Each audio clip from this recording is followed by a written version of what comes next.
Welcome to another episode of Ring Walk Boxing Podcast. I am Bean, and today I got a special guest, as promised. He's been on here before, but today he's in live studio, and I'm gonna let him introduce himself and tell you where he's from, for those who may not have met my bro. Hey, it's the church, aka the mindset of boxing. Um, I'm here watching boxing, giving our point of views out today here on the coming rates and what's going on in boxing. Shakur Stevenson to Tank Davis. You're going to hear my mind, you're going to hear my thoughts, and you're going to hear my brain on what I feel like is the direction that we see that is going in boxing. Yep, for Hope sure. y'all enjoy the show. Yeah, and church, where are you from? For Oh, everybody viewing. Once again, I'm from Columbus, Ohio, West Virginia, Island, La Vega, Dominican Republic. I represent all three of them. All right, y'all. That's what's up. So shout outs to everybody here in the city of Cincinnati, Midwest, USA, Cincinnati, Ohio, 513, and everybody, especially, I always say, shout outs to Zone 15 over in Lincoln Heights.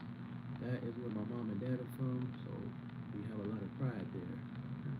It's like a big family for real. Cousins, yeah, all over, man. And also, big shouts to my cousin Trill. Big shouts to him, In Your Face Magazine, his partners up in Cleveland and Atlanta, Georgia, and the whole team, In Your Face Magazine. Shout out to them. All right, y'all, we're going to get right into it and start grilling, like I always tell people. A lot of people say, hey, they about to cook up today, but yeah, we at the cookout. So we got the coals nice and hot for y'all, and now we about to go ahead and we marinate and throw these steaks on the grill. We're about to mash for our ration. We ain't about to ask on this one. You already know, man. Yeah. All right, well, we're gonna kick it off with Errol Spence versus Tim Tszyu in Australia. Of course, Tszyu being from Australia, and somebody like Errol Spence willing to go over there, to take his talents from over here in the U.S. and lead the states. And a lot of guys don't want to go overseas and really fight. Like, they rather just stay around here, fight in Vegas or fight in New York. They don't really want to go, or Texas. They don't really want to go outside of what might feel like their comfort zone over here in the U.S. or whatever. But one thing about Spence, we've seen him do it before when he beat Carol Brook in the UK. So what do you feel about this one, man? About this particular fight, the matchup? Oh man, I think this matchup is a really good measuring stick for where Earl is at in his career right here today, as well as who we're gonna find out if there's anything left for Tim Tszyu as well. A lot of stakes is going in his corner with it being in Australia. Different climate, which I hope as Earl should be over 2-3 weeks in advance, so he can implement himself to the weather and get himself prepared and the breathe and the climate, and touch with the people as well out here over there. So I like what Earl is doing. I don't think Earl wanted the pressure of having to come back in his first fight back, knowing it's going to probably be in Texas. Everyone will filled out. You got 30,000-40,000 people for your comeback fight on one end. That might be something that a lot of people might relish. But I think Earl wanted the pressure to be off and just come back with a different type of, everyone wants a different adventure sometimes. Everybody don't want that comfortable, cozy atmosphere. They want something different. I done been through something different, so I'm going to go about approaching it differently. And I think this is a different way that he's going to go about stepping back in the ring. I'm excited for the fight. I have Earl winning the fight by 11th round TKO, but we will see. I don't know how they're going to go about showing this fight. That's very important to me because with Australia, kind of thinking a day in ahead. I'm wondering when this fight is going to be actually timed. So we'll be here in America, be able to see it around the 9, 10, 11, 12 midnight, time frame. So that's going to be important as well. look for this to really, like I said, be a measuring stick on where Earl is. I think Earl did the right thing, picking the right trainer. Ronnie Shields is going to definitely sharpen his iron in a manner that I think is going to make a lot of people surprised at the Errol Spence that they're about to see. I think a lot of people will, be like, whoa, is he back? Or after this fight, I really do. And, we got a guy who's sparring now. We got a guy who's out there putting in that work and feeling like he's needing to be pushed. He's motivated. And I'm excited for it. So, yeah, man. I hope that everything is taken care of properly before the fight, so when they both get in the ring, we all be, blessed with a really good fight. Yeah, for sure, man. Just to piggyback off of that, man, I definitely agree, man. Errol Spence has been out the ring for what we know. It's been a minute. I think at least 2 years, somewhere around there. 3 years actually. So about the same time that Charlo had been out the ring. They've been out the ring 3 years. So this, for him to even want to fight somebody at that level and not take a tune-up, it goes to show how the mindset of Errol Spence. Absolutely. He sticks to his guns. He's like, look, I don't do tune-ups, and I ain't finna make an exception for Tim Tszyu. Never have. And I'm off the couch after 3 years, and I'm still gonna go in there and destroy something. But that's one thing that stuck out that I did like about Ronnie Shields, as you said, because what I seen in the interview, and I can't remember exactly who it was that Ronnie Shields was with, but he was on an interview, and he said, look, we're not gonna be in there trying to box him as far as like on the back foot, and he's like, we're gonna stand right there in the center of the ring, and we're gonna bang it out with Tim Tszyu. So that just let me know that, hey, this is gonna be an action-packed fight. Absolutely. Yeah, it's gonna be a banger. I agree wholeheartedly. I piggyback right off of that. That's what Ronnie Shield brings to the table. We can go all the way to whatever fighter you need to think of come to mind. I always think of Burning Force when I think of Ronnie Shield and the masterful game plan that he gave and pounding and beating the brakes off of Shane Most. Made a lot of money back in the time from that. My brother-in-law and a few other people. That's really going to be the nucleus to I think how easy this fight's going to be. Ronnie Shield is a very, very smart trainer who's a real cerebral at putting away a really good game plan. And I got a feeling it's going to be a demolishing zoo. It's really good that he did that. A lot of people thought so many different trainers was going to be training early, and in the end it turned out to be Ronnie Shield. It's in Texas. Texas guy with another Texas guy coming together. I think the fans are going to be rewarded with a really good performance. Oh yeah, for sure, man. Absolutely agree with everything you said, man. And shout outs to Wayne Smout over in the UK. I appreciate you always showing your weekly support, mate. Big shout out. Let your people over there in the UK know about this channel. Tell them to subscribe if they're boxing fans. Any family members that are boxing fans of yours, just send them my way. Send them my way, man. Come on through. We got a lot of room. Yeah. All right. So let's talk about the upcoming fight with Lamont Roach Jr. and Williams Zepeda.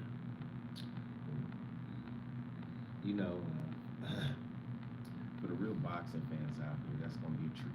That's going to be a really, really good fight for the real purists and the fans that are going to see a contrast style of two different fighters.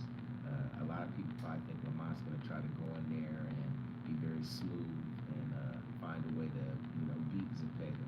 And then, the fans that are in Zepeda are going to see a rag'em, tag'em, Mexican, machismo style of fighting. But for me, the church, I see this being a simple, easy comeback fight for Lamont Roach. I think Lamont Roach is going to put on a fabulous performance. And this fight is going to go exactly the same way that you saw Tevin Farmer fight Williams Zepeda. That style of fighting is exposed on. That's how you beat Williams Zepeda. And if a feather-fisted Tevin Farmer can beat on and knock down Williams Cepeda, I think Lamont Roach can do the same. And I see this being I'm gonna say a comeback fight for Lamont Roach, where he can start building up his stock and market, and get another big fight up in the horizons for the future, if that may be. He's got nothing to hold his head down. I myself thought that he lost to Pitbull Cruz. Personally, I thought Pitbull had a little bit of a lead on him at the end, and he didn't do anything that entire fight to stop Pitbull from doing what he was doing. Even like when you saw Pitbull fight Tank. Tank couldn't stop the bullet, but he did it in another fashion by going about fighting with his boxing and using footwork. So I thought that was really a setup to the difference of who they were as a fighter. But I think Lamont's going to dominate and win this fight very easily. Sure. Yeah, I definitely agree that it's gonna be a good style matchup, and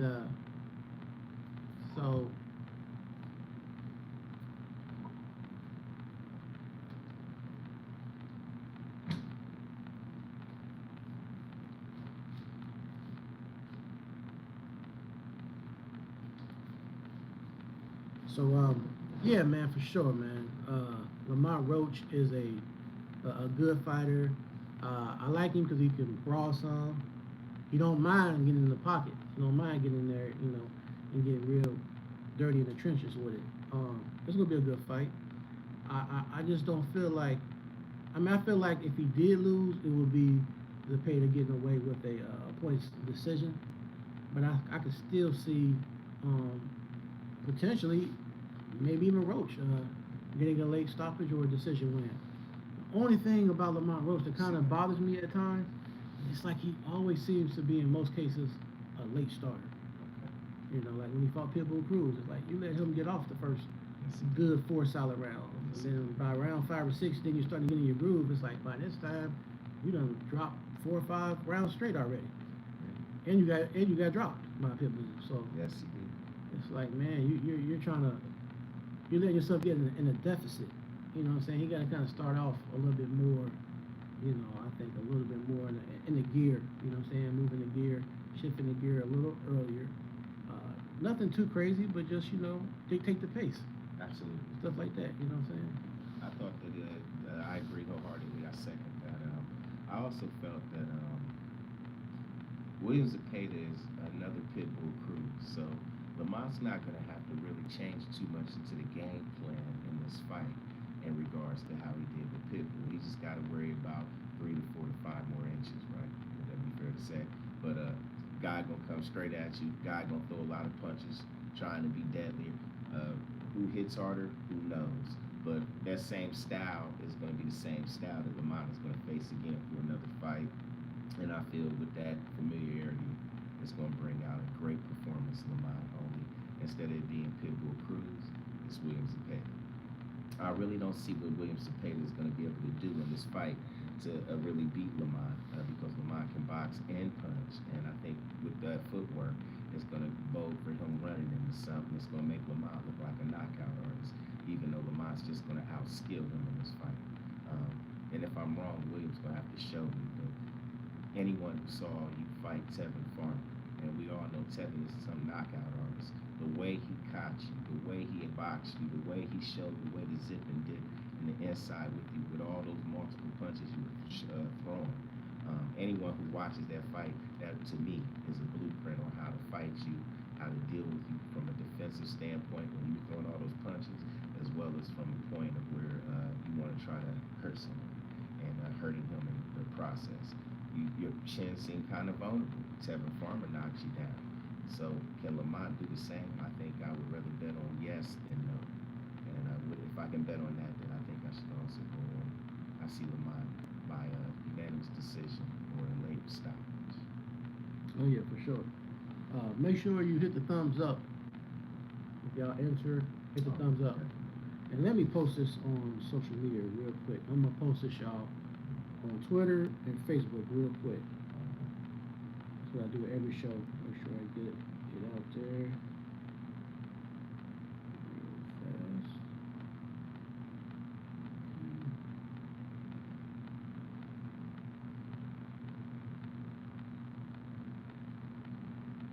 I appreciate the Facebook likes, but I actually need you to come on to YouTube and like it on YouTube for the algorithm. Oh, yeah, absolutely.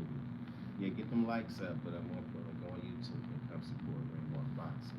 I truly appreciate you. Yes, sir. All right, so we talked about Spence and Tszyu for those coming in. Everybody hit the thumbs up. Roach Jr. versus Cepeda. If you're coming in, please weigh in on your predictions or your analysis in the chat. Lamont Roach Jr. versus William Cepeda. Errol Spence versus Tim Tszyu. Let us know what's up. All right, so in recent news, I saw Andy Ruiz signs with Matchroom. What do you think about that move? That's an iffy move for me. I think about Andy, I'm hoping they're getting a motivated Andy. I like Andy's skill. I like Andy's pedigree. I like the way Andy fights, and I like how Andy handles his business when he's in the ring at focus and shooting for something. But I'm just wondering if maybe we've seen the last of the big effort, all those things that I just was bringing up with Andy. I just don't know if he's motivated, and I think that he may end up being a gatekeeper. Okay. So, I hope not, though. I hope not. Let's say I hope not. I'm a fan of Andy's. I love Andy. Nothing personal. I just don't know if you still got that fire in your eye. I see some of the fire a little out. I don't see it all the way flaming. I just see it a little out. Okay, I see a few more people popping up. Make sure you hit the thumbs up. Yeah. To my cousin, Sweet Jones. Thanks for coming through. Yeah. My guy, Lincoln Heights, Abdullah. What's going on, fam? I see y'all coming through, y'all. So, speaking of Andy Ruiz, so yeah, he's been out the ring since 2024. And, his last fight was a controversial draw with Big Baby Miller. Now, he won a unanimous decision. Did you think, I don't mean to cut you Go off, ahead. did you think that he won that fight with Big Baby Miller? No, thanks for asking me that. So, even though I like Andy Ruiz, and shout out to Andy Ruiz, I Yes, do. But if I'm just being fair and I call a spade, I do definitely feel like he came up short that Big Baby Miller won that fight. Okay, so you thought he got a nice rap gift. Yeah. To give him a draw was definitely giving him undeservingly, but we know how boxing can be sometimes. There are the little Absolutely. the politics. Did he knock the fur off the top of his beak? That was the other one. That's when Big Baby Miller okay, fought the real big African dude. Yeah. That blew me away that he even had that on. That toupee. Yeah. Oh wow. that was brand new, man. Go ahead and let it go, baby. It's all right. Yeah, they man. gonna love you. Exactly. They gonna love you. Trust me. But anyway, yeah. Read this comment real quick. So you said Wayne Smout. You said I think Ruiz lost against Miller. So you agree? Yeah, for sure he did. That's also Wayne. Kind of why, even though he signed with Matchroom, I see you nothing but being a gatekeeper. Like maybe fighting one of those young fighters that's coming up. Who's Eddie's, tasting right now? Whitaker. Is Whitaker on his little thing? Or is it Whitaker, Moses, and who's the other one? British guy. What weight class? Heavyweight. Who does Eddie got in heavyweight that he's shining on so much lately? Is it Whitaker? Whitaker's light heavy. Oh, okay. Who's the heavyweight though? Eddie's been up. He got a guy named Terramona. No, not him. We ain't talking about Joshua. Who's the other heavyweight? He said he's the future. He's a British fighter. Black guy, light-skinned black guy. Everybody's been talking about him. Not Moses, but it's not the other one. Because Moses is with Fred Warren. Right. Queensberry. Who's the other heavyweight guy? It might come to us. Yeah, oh man. If y'all know, hey Wayne, if you can think you you from UK. Yeah. Who's the other guy? Eddie Hearn, this guy. I think that they're going to use him as a gatekeeper for those fighters. You know, we're going to sell the fight. The guy is up and coming. We feel like he's almost ready for a shot. Boom, here he is in the ring with Andy Ruiz. Andy get a couple of bucks for a couple of fights, and then roll off into the sunset. Because like I said, I see the light half out because I was thoroughly disappointed in how he fought against Baby Miller. I actually thought he was going to win that fight dominantly, and he really showed me that I can't believe it. Right, right. So I think he's leaning to the gatekeeper. Unfortunately for a former heavyweight champion, I might add. Yeah, unified. Or yeah, definitely. Definitely. Hey, Abdullah, let me know if that's better, bro. You said you hear some noise in the background. Mm-hmm. Let me know if that sound you heard went away. Okay. And you said, Abdullah, yep, gatekeeper. Yeah, I mean, Andy Ruiz is definitely, I think he's in that, what do you call it? He's at that level to where now he just needs to, like, if he loses again, he's definitely in that gatekeeper status. Unfortunately, But he has to start winning out. He has to just, where he's fighting, he's supposed to fight, I don't know if they gave him a name yet, but he's been wanting the AJ trilogy. I mean, they got Usyk, right? Usyk fighting Wilder. If Wilder's to beat Usyk, maybe a fight with Andy Ruiz next after that. I would like Wilder, Wilder and Ruiz. But I got a feeling if Wilder beats Usyk, it would be him versus the winner of AJ and Tyson. That's possible now. Yeah, I think he would definitely want to go off in the sunset with the most money. And now that he's over there on that side, it ain't going to be too much against the negotiations of that happening. Especially with him showing that he doesn't have a problem coming in. Okay. It's interesting too. Definitely. Although you said it's still static. Trying to get that part figured out. Is it heavy static, Abdullah? Is it faint or is it loud? Yeah. Let me know.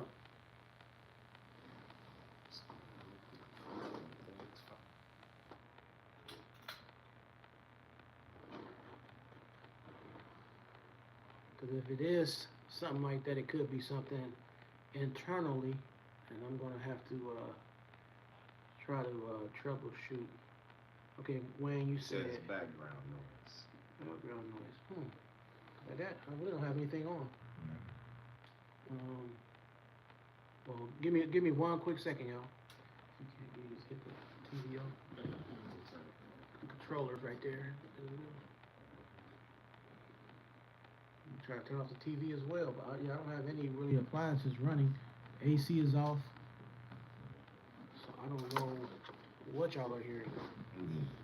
Does everything sound a lot better? Is it better now, Wayne and Abdullah? Did the sound go away? Alright, so let me know, y'all. Let me see what else we got to talk about on here. Topic list. Alright, so speaking of Moses and Tuma. Moses and Tuma already had his face off a couple of, you said still there? Moses and Tuma and Philip Herkovic. They're going to be fighting next.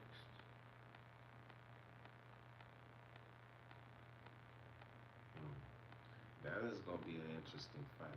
You said it's still the same. I don't know what it could be.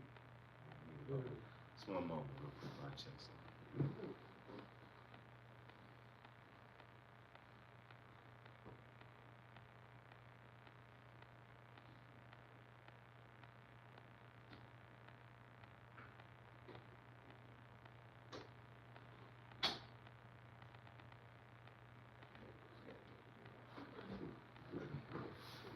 Now we turning off all these fans. The studio about to start getting hot and sweaty now and shit.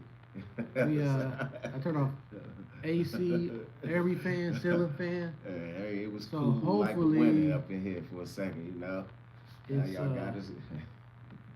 Let me know if that sound goes away, because if not, it's something else, and I can't really detect what it is. I literally turned off everything. So Wayne Abdullah, is it still the same now?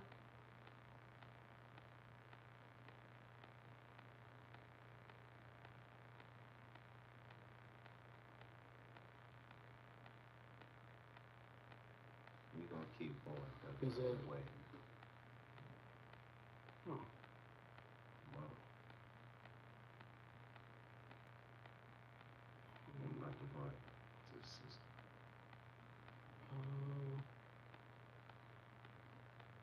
let's see.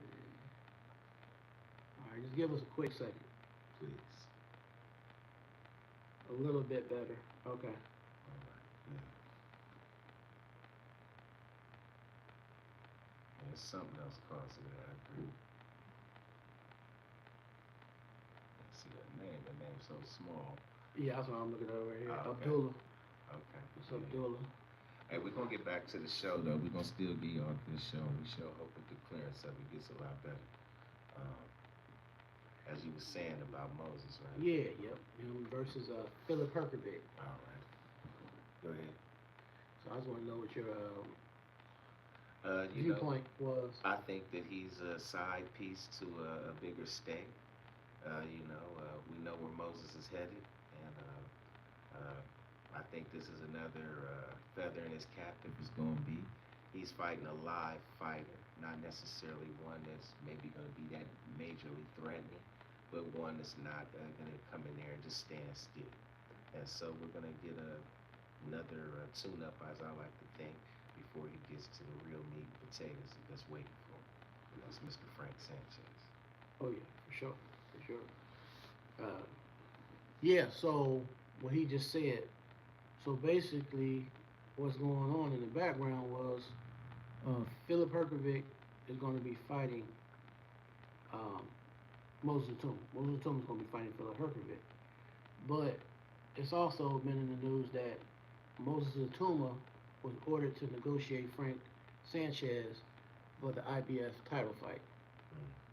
So when they get kind of like, it gets kind of like, what's the word I want to use? It's like it's too much going on. It's like, why would they just make it a scenario that whoever is the winner between Moses and Tuma versus Philip Herkovic, then Frank Sanchez must fight that winner? I mean, I don't know why they just don't. Yeah. Because it's almost like they're saying it as if they just know for sure Moses is going to win. And I feel he will, but still, it's always that. Yeah, I agree. Given night, off night, whatever you want to call it, bad night at the office, something But see, crazy. that also can create that little scenario of, say he has an off night and he makes it to a decision that you can maybe lean towards Phillips getting. That you almost can bet that you want to say he's still going to get given a decision. He's going to get given that. Because he got something bigger waiting. Yeah. It would take for Philip to actually stop him or do something. Yeah, definitely. And the fight's in England, right? That's a good question. I gotta find out That's where it's gonna be. Very, yeah. I can't see him selling in the States, so I gotta believe that's gonna be in England, Like or Wales, or or Manchester. Yeah. That's what I was or Sheffield. Yeah, Sheffield. Yeah. So definitely. All right, y'all. We still grilling. So hopefully the sound is a little bit better. Apologize for any inconvenience. Absolutely. I just really don't even know what it could be, but I'll do some more troubleshooting after the show. Mm-hmm. I'm learning this podcast thing show by show. But like I said, anything like a sound is normally because an appliance is on. I have literally everything off now. Yeah, and it's your fault. Sweet Jones, you said it's in the stream. Okay. I have to figure out what it is because I got the highest grade with Spectrum, so I don't know. I'm gonna definitely figure it out. Okay, you said it's nothing in the studio. Okay, cuz good looking. All right, we're gonna just keep rocking, y'all. We're gonna keep rocking. Absolutely. All right. So pertaining to those two guys, so what do you feel about Moses versus Philip Herkovic? Like, what would be your prediction, or how do you see that going? I see a 6th to 7th round knockout for Moses. Okay. I think the time is right, and I believe that putting a fighter like him in there at this point in time, they're setting him up like a sacrificial lamb to look real good for the next fight that he has coming up. Because the next one is for a title, if I'm correct. Mm. And I think that they want it. They're oiling Philip up so that he can be ready for Frank. You know, you don't want to send him in with a lackluster victory. You want to send him in with his head high, confidence shooting to the roof. And I believe that's going to be the main reason why he's going to look spectacular in the victory. Okay. I like that. I like that breakdown. Now, so I feel like I definitely got Moses winning as well, but I just feel like he's gonna be like chopping down a tree. It's gonna be like him grinding him down, going to the body, and just because like Philip Hergovic has proved to have a good chin. He fought Dubois and showed no signs of wanting to quit or nothing. Like they only stopped the fight due to a bad cut he got. So he got a chin. And Dubois, we know he Yes, hits. he can crack. That young man can crack. Yes, and Dubois is he in the shadows, regardless of whether y'all like it or don't like it. He's still in the shadows. And I told you a couple years ago about him that he it's gonna have to take a certain somebody to get him, or he ain't gonna just go. I mean, Usyk beat him.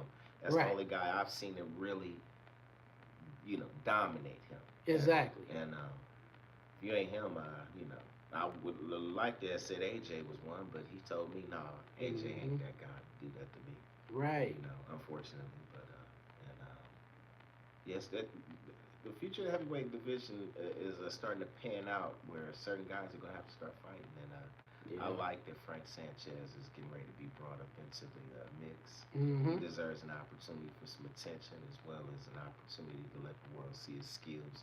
Because to me, he's a very talented fighter that's had a few layoffs and injuries that have kind of halted his careers in some way. And it's good to see him on the up and up. And I feel a guy like him given an opportunity against any of these fighters we just brought up, from AJ to Tyson Fury, Usyk, or etc. You're going to get a good fight with that guy. That guy to me is one of the ones who just hasn't been pushed and promoted properly, along, like I said, with injuries and what have you. That he's been able to propel to a level that I think he should have already been at. Yeah, man. For sure, man. So, like, what you were just speaking on, it's like, I like Frank Sanchez, and I know, like, the last fight he fought, he ended up actually winning by knockout, which is a good way to step into a potential fight, with Moses next. He stopped Richard Torres Jr. Now, Richard Torres, though, I wasn't sold on this guy. Even when I seen his highlights and seeing his style of fighting, I'm like, he's too. He doesn't have this at all, like where he's kind of thinking. He's not. He was just too straightforward. He was just coming in and kind of like, wow, like that. I'm like, he fights a slick boxer who knows what he's doing. Right. Like a Frank Sanchez proved to be. He's going to clean him up. And that's what happened. Yeah. He just didn't have that. He just had power, but really nothing else, like no other intangibles. And boxing is more than just power. You gotta know. Boxing, the thinking man's game. Yeah, like Tank, for example. Like even though he's a much smaller guy, Tank is not like a Frank Sanchez where he just in there throwing wild punches. Like everything he does is a method to his madness. Absolutely. The timing, the way he sets up traps. Doesn't waste punches. Doesn't waste punches. He has footwork that nobody gives him credit for. They're like his feet is stuck in cement. Like no, he can move. He does foot drills. Like this dude and that planted angled torque with his punches is the big difference. I know a lot of y'all don't know what I mean when I say that, but y'all gotta go look that up. That's really the difference when Tank lands his punches. It's a timing thing, like you said, but also the right delivery and the right torque of power that he comes when he places those punches. It's a lot of accuracy in that torque that he smacks those guys with, and it makes the punch look more impressive when he lands it. Even if they don't go down, you see him snap back real far, whatever. At Twitch, the fastest hands in boxing, to be quite honest. I couldn't say enough about that little guy, man. He's he the real deal, and as y'all know, man. He gonna get a lot of hate and a lot of people holding him back, but yeah, I don't see any of them beating. The only person I see beating Tank Davis is Tank Davis. Hmm. Well, I just heard it, so y'all can weigh in if you have a pushback or whatever, or you want to rebuttal. State your claim in the chat. If you don't think Tank is that guy, because I know some people. Ain't no boxer with powder puff hands beating no Tank Davis. Let me put that out there too. You ain't gonna be able to just box, hit and run and get away and win against Tank. There's gonna be 3 times in that fight where you would have to stop, stand still, and fight. And we don't have any of them guys that's gonna be able to walk through that like y'all might think. And we'll go further, of course. Yeah. In Okay. my opinion. All right. Well, I agree with that a lot. Now, I think if there was a fighter who had a style to kind of give him a little more trouble, which Lamont Roach, because they had that type of background where they sparred before, you kind of can see where Lamont can give him a little issues because he kind of understood some of the Absolutely. small things that happened back then. Because he said in the interview, he said, "Yeah, it was a lot of things he did back then that I kind of knew." Yeah. 7 years old. Yeah. You know, You know what I'm saying? that's a long time to know somebody, where you won't see any other fighter when they get in the ring with Tank come at that same pattern, with that presence, Right. with that knowledge to back it up. Exactly. And we're not just speaking on Lamont Roach. We're talking about the coaches. In a lot of cases, the amateur coach that you had with you normally typically don't end up being the coach that coached you in the pros. Fortunate for Lamont, not only did he have that, but he had his daddy, who was the same coach coaching today. So that it's a lot to that fight, that made the fight so close the way it was. Whereas, all hats off to Lamont, because he fought a really good fight, and I felt like that fight should have been a draw. When you really think about it in the grand scheme of things, even though I kind of thought Tank won, you, it's a lot to that fight, and a lot of people were leaning on obvious, he did get away with a penalty. Let's just keep it real, talking about he had something in his eye, but it sure wasn't from somebody hitting him in the eye. Right. Yeah. That's all I'm saying. It wasn't because he took one in the eye. It was because he had something in his eye. The ref shouldn't have gave him that liberty, but he did, and it is what it is. But when it's all said and done, that kid gonna probably leave boxing, knocking them all out and walking off in the sunset. We should appreciate what we're gonna see out of that kid for the next 3 to 5 years, because the sport needs a spark from talent of that magnitude that can transcend more people to want to support the sport of boxing, as opposed to finding different little scenarios and reasons and narratives to front on the sport, to kick the sport, to push the sport, shun the sport. And that's where we're trying to come with a different perspective, where we can open up a lot of eyes to how beautiful the sport is when y'all look at it from a perspective other than just your favorite, and start looking at it from just boxing and the guys that we're looking to fight. You tuned in for this guy here, and while you tuned in for him, you saw somebody else, and now you know what I mean. And we spreading it, and that's what we're trying to do too today, and giving these perspectives out to you. Now, this is my perspective. The only other fighter right now that I think would take issues, and this is hypothetically, and if things were different, not as a fighter he is right now, Absolutely. but if he had more experience. I think if Kid Austin had more experience, Floyd Schofield Jr., he could be a little issue for Tank just because he does have decent jab. He has respectable power. He can't hit. But I just think that what Tank knows right now, it'd be too much for him. But other than him, none of these other guys, I say this, the Schofield has a couple of things that he does, that he brings to the table, that are exciting, And there's something to maybe make you say, hmm, hmm.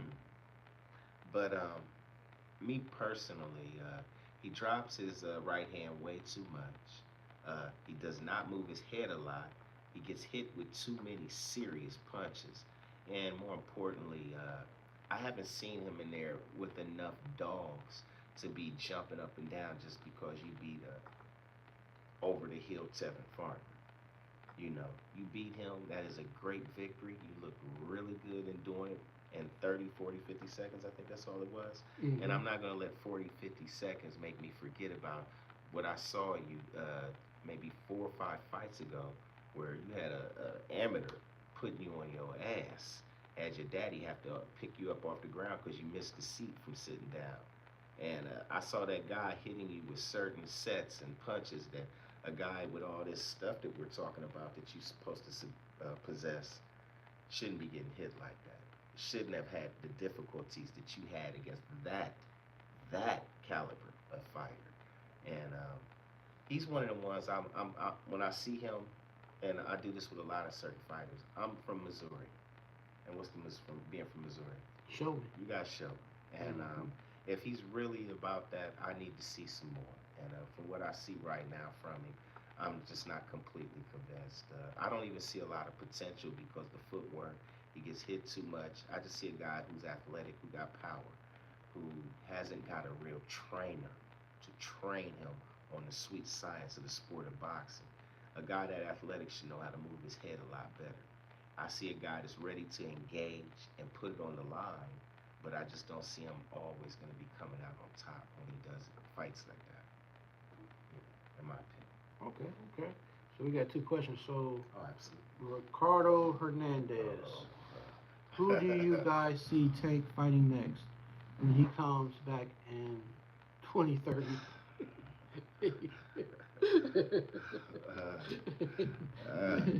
Well, he's gonna be fighting me. Okay, it's gonna be me versus him in 2030. Okay, you happy, Ricardo? All right, we got you. It's time for you to go to bed. Anyway, what I will say is we're gonna see Tank coming back. Of course, Tank wants Devin, but Devin doesn't want Tank. Tank wants Shakur. But Shakur ain't gonna fight Tank now because he signed to Zuffa. So that's kind of he cut about 75-80% of his potential fights out the game when he signed that contract.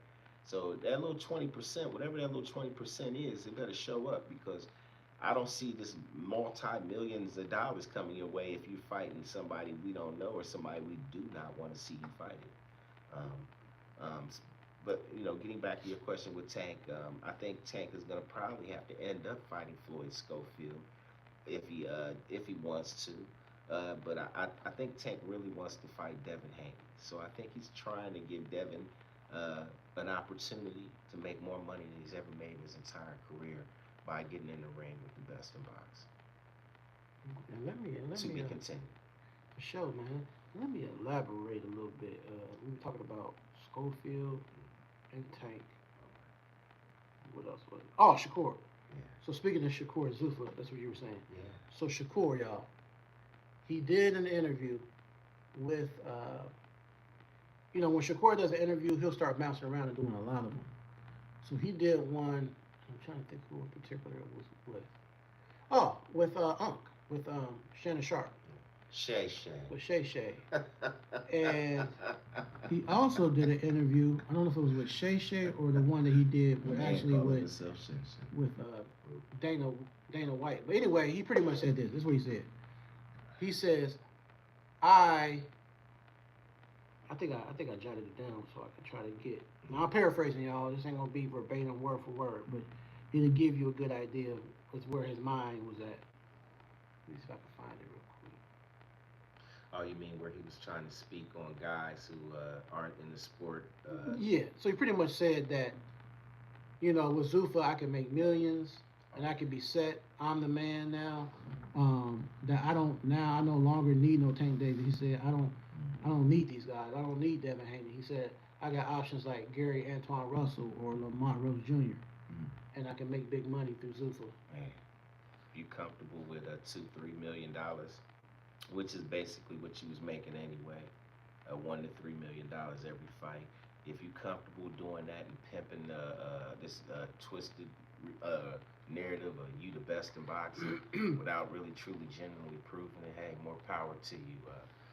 In the end of the day, the boxing fans ain't gonna want to see that, and that may hold water in your pockets, but it ain't gonna fill the glass with your legacy. And you need to understand that Shannon was right in telling you what it was that you needed to hear. Which, to be honest, no one gets mad at people with emotion like he did with Shannon over people telling lies and making up, messed up theories. People only get mad when you tell the truth. And he was hearing an echo of what a lot of us feel about you, that you are a good fighter. You are a really good fighter. I would not call you some all-time great fighter.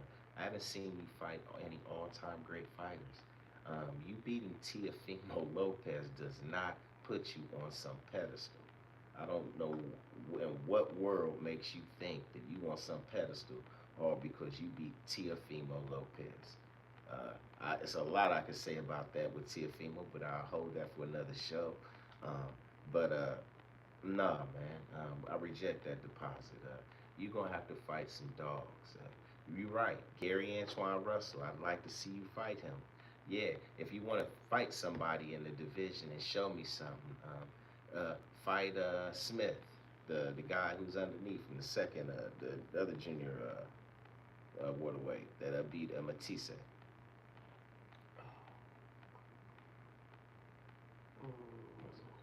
Got that gentleman's name. British fighter.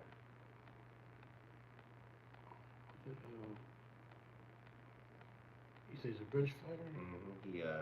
He may be a British fighter. He might be American too. He beat Matisse. Um, put him down. I mean, whooped on him thoroughly. Gave him Was it Pretty Boy? uh, Caucasian boxer. Yeah. It wasn't Josh. No, it wasn't Taylor. No, it was somebody else. Forgot that young man's name. He was he gave him a thorough ass whooping. I really liked the way. Yeah, Dalton Smith. Yeah. Dalton Smith. Yeah, Dalton. Yeah, you got Dalton Smith. Callum Smith. Smith. I also would like to say something else, Shakur. You also got Frank Martin. Yeah, I know y'all might think like, oh, Frank, oh, this ain't the '80s, this ain't the '90s, this ain't the 2000s. We gotta get back to reality. You win some, you lose some in boxing. It's not to say that you're not any good because you lost any more to say you're great because you did win. For many different reasons of the season, there is a lot of different calculative situations that take place in boxing that bring fighters when they get in the ring and you feeling they're going to win, something happens and they lose. And now that that happened, we don't all of a sudden disregard everything that they did that you already liked them about, that you already thought they were a good fighter. And then all of a sudden he lost to somebody once, and now it's, oh, he a bum. Oh, did you see the way such and such beat the brakes off of him? Oh, he's done. He's finished. He's trash. No, no, no. Anything lost can be found again. And you dedicate yourself to something that you really truly desire in your life.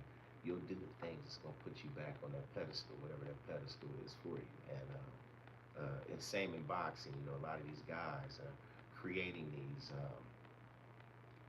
these theories that they don't want to lose because you got so many people trying to pimp off Floyd Mayweather when Floyd didn't tell you guys to act this way. Y'all chose to see a guy who made a lot of money and y'all thought y'all could do it too. And some of y'all have, but if y'all start living your lives and stop looking around at other people's lives, you'll start to find a whole differential in how this sport of boxing needs to be viewed as opposed to it just being, I like this guy because he's a knockout artist. I like this guy because he's a slick mover. Or, this other guy's a hype job. He talks a lot of trash and shit, before a fight and all, or this guy because he's from a hometown. Or, plethora of different reasons why we like and dislike stuff. I just want us to get back to the core of why we are all even here. We're here for boxing. So let's just be on boxing and not hating and loving something that we got to push each other's buttons or poke at each other to get a rise or something to deter us from what we're really here for. Because you can learn something. I always was told in a debate, great man, his name is Charlie Ernie, told me this. He said when two people are debating, there's only two things you're supposed to get from that. Only two. You know what that is? You're either gonna learn how smart you are, or you're gonna learn something. So you're either gonna figure out how smart you are, or you're gonna learn. And if somebody else shows you something, you're gonna learn something from it. Yeah. So those are the only two things you should get when you're debating. Not be offended, not bring your emotions into something. Don't be mad because you don't like something taking place because of this or because of that.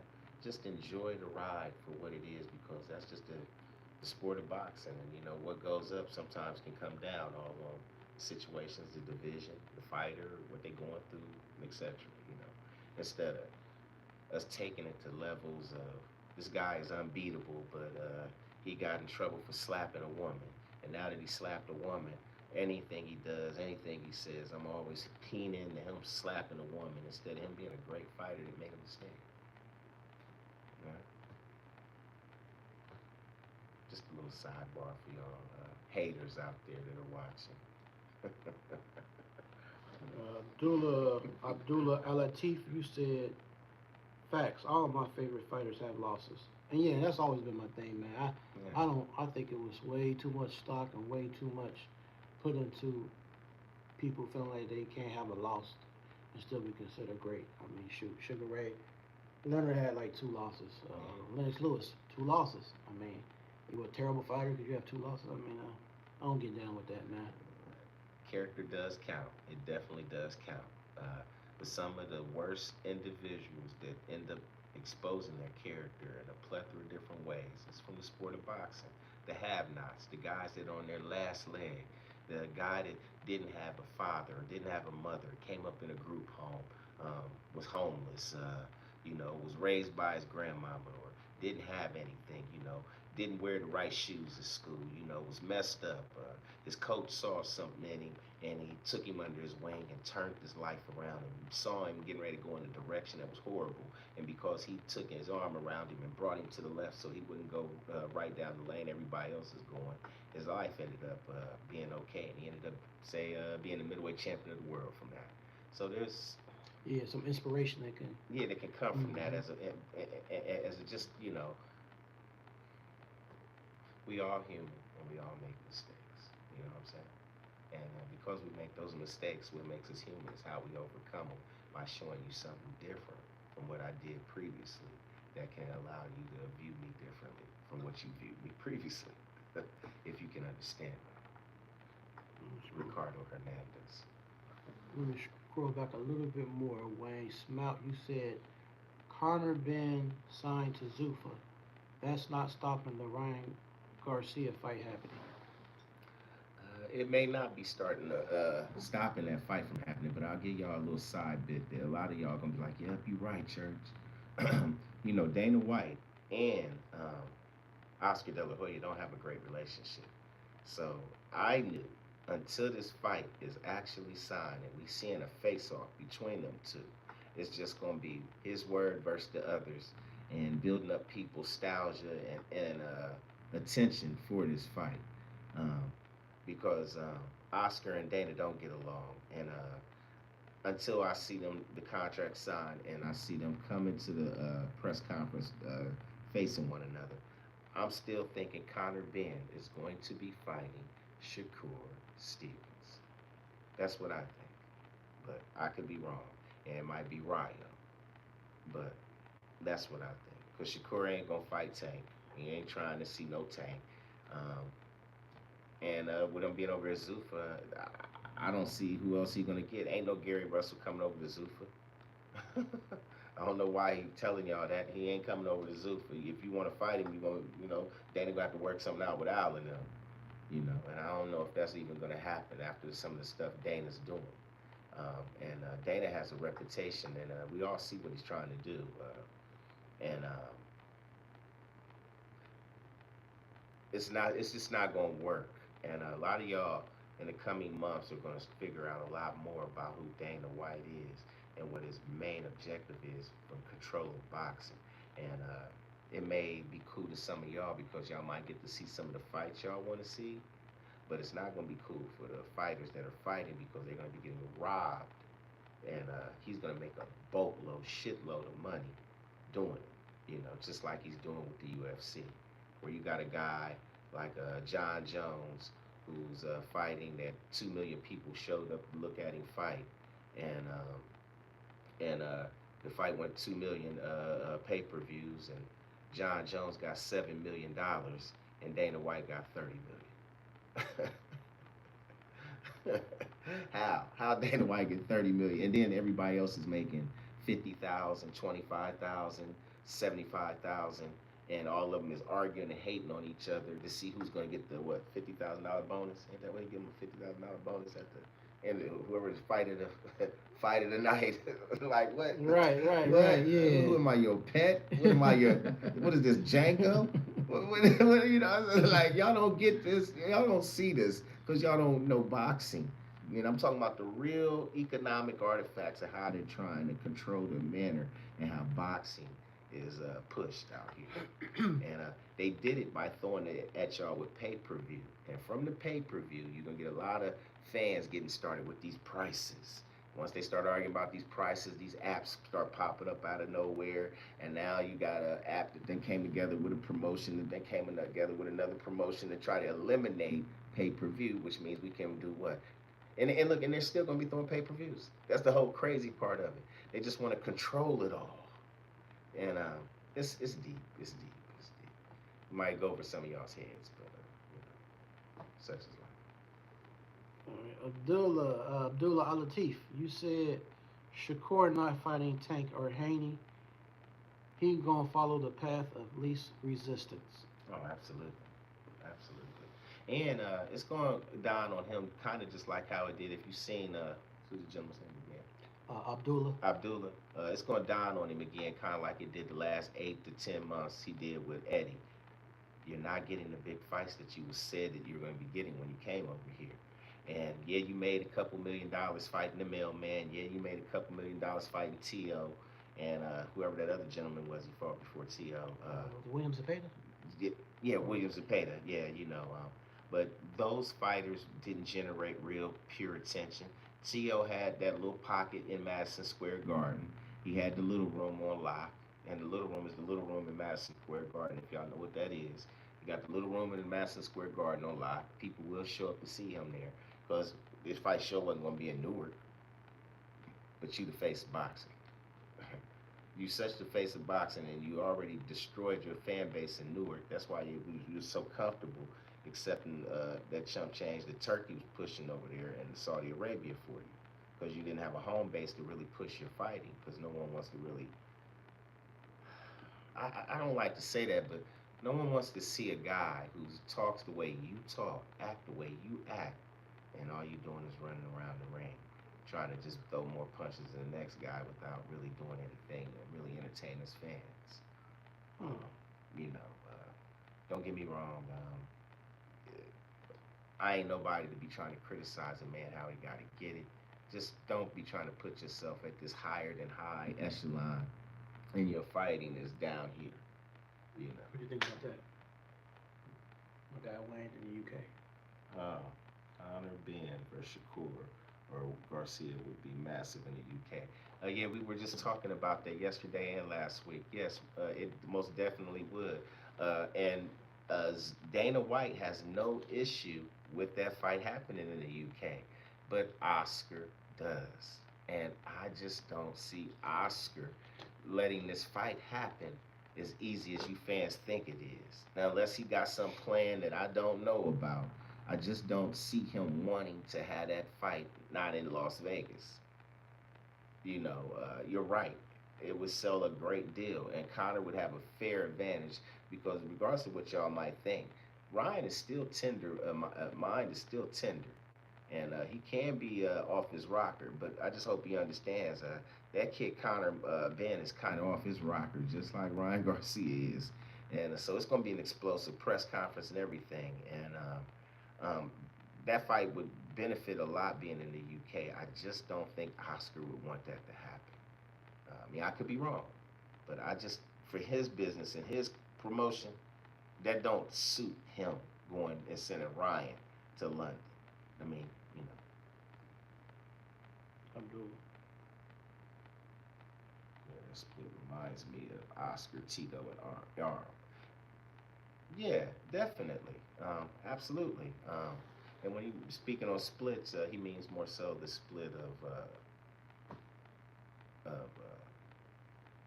like the money or the split of the decision or the promotion. Let me see. Yeah, Abdullah, you talking about? You said split reminds me of Oscar, Tito, and Aaron. Are you talking about like a business situation?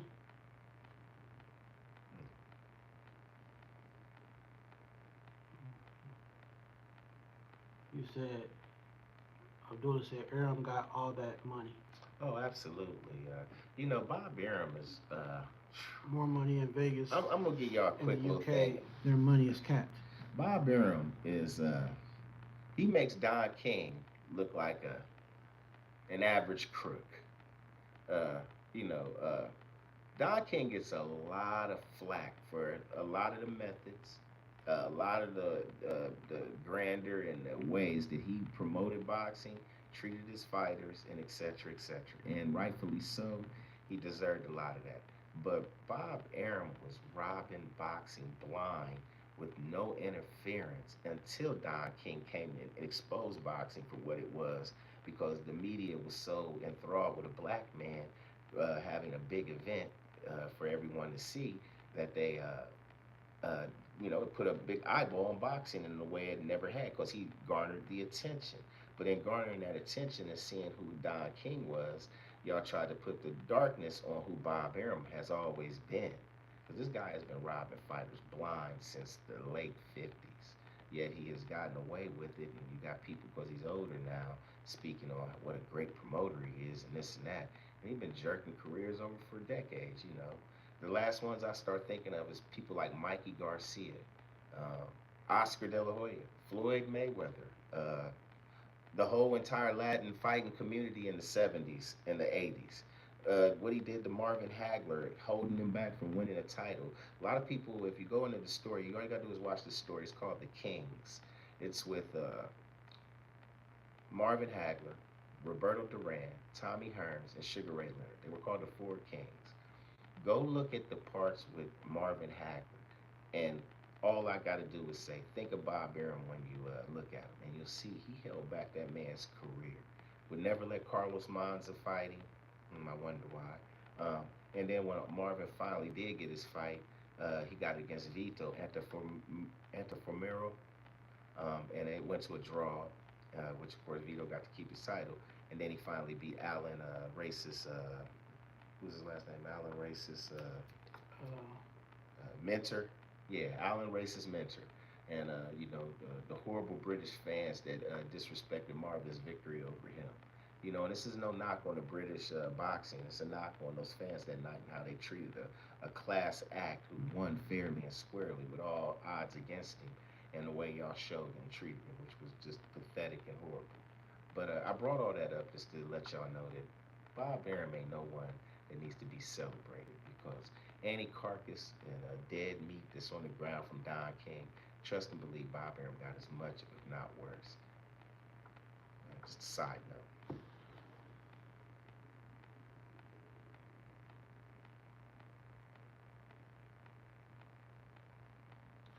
When you say the money is capped, you mean the money is capped in the UK?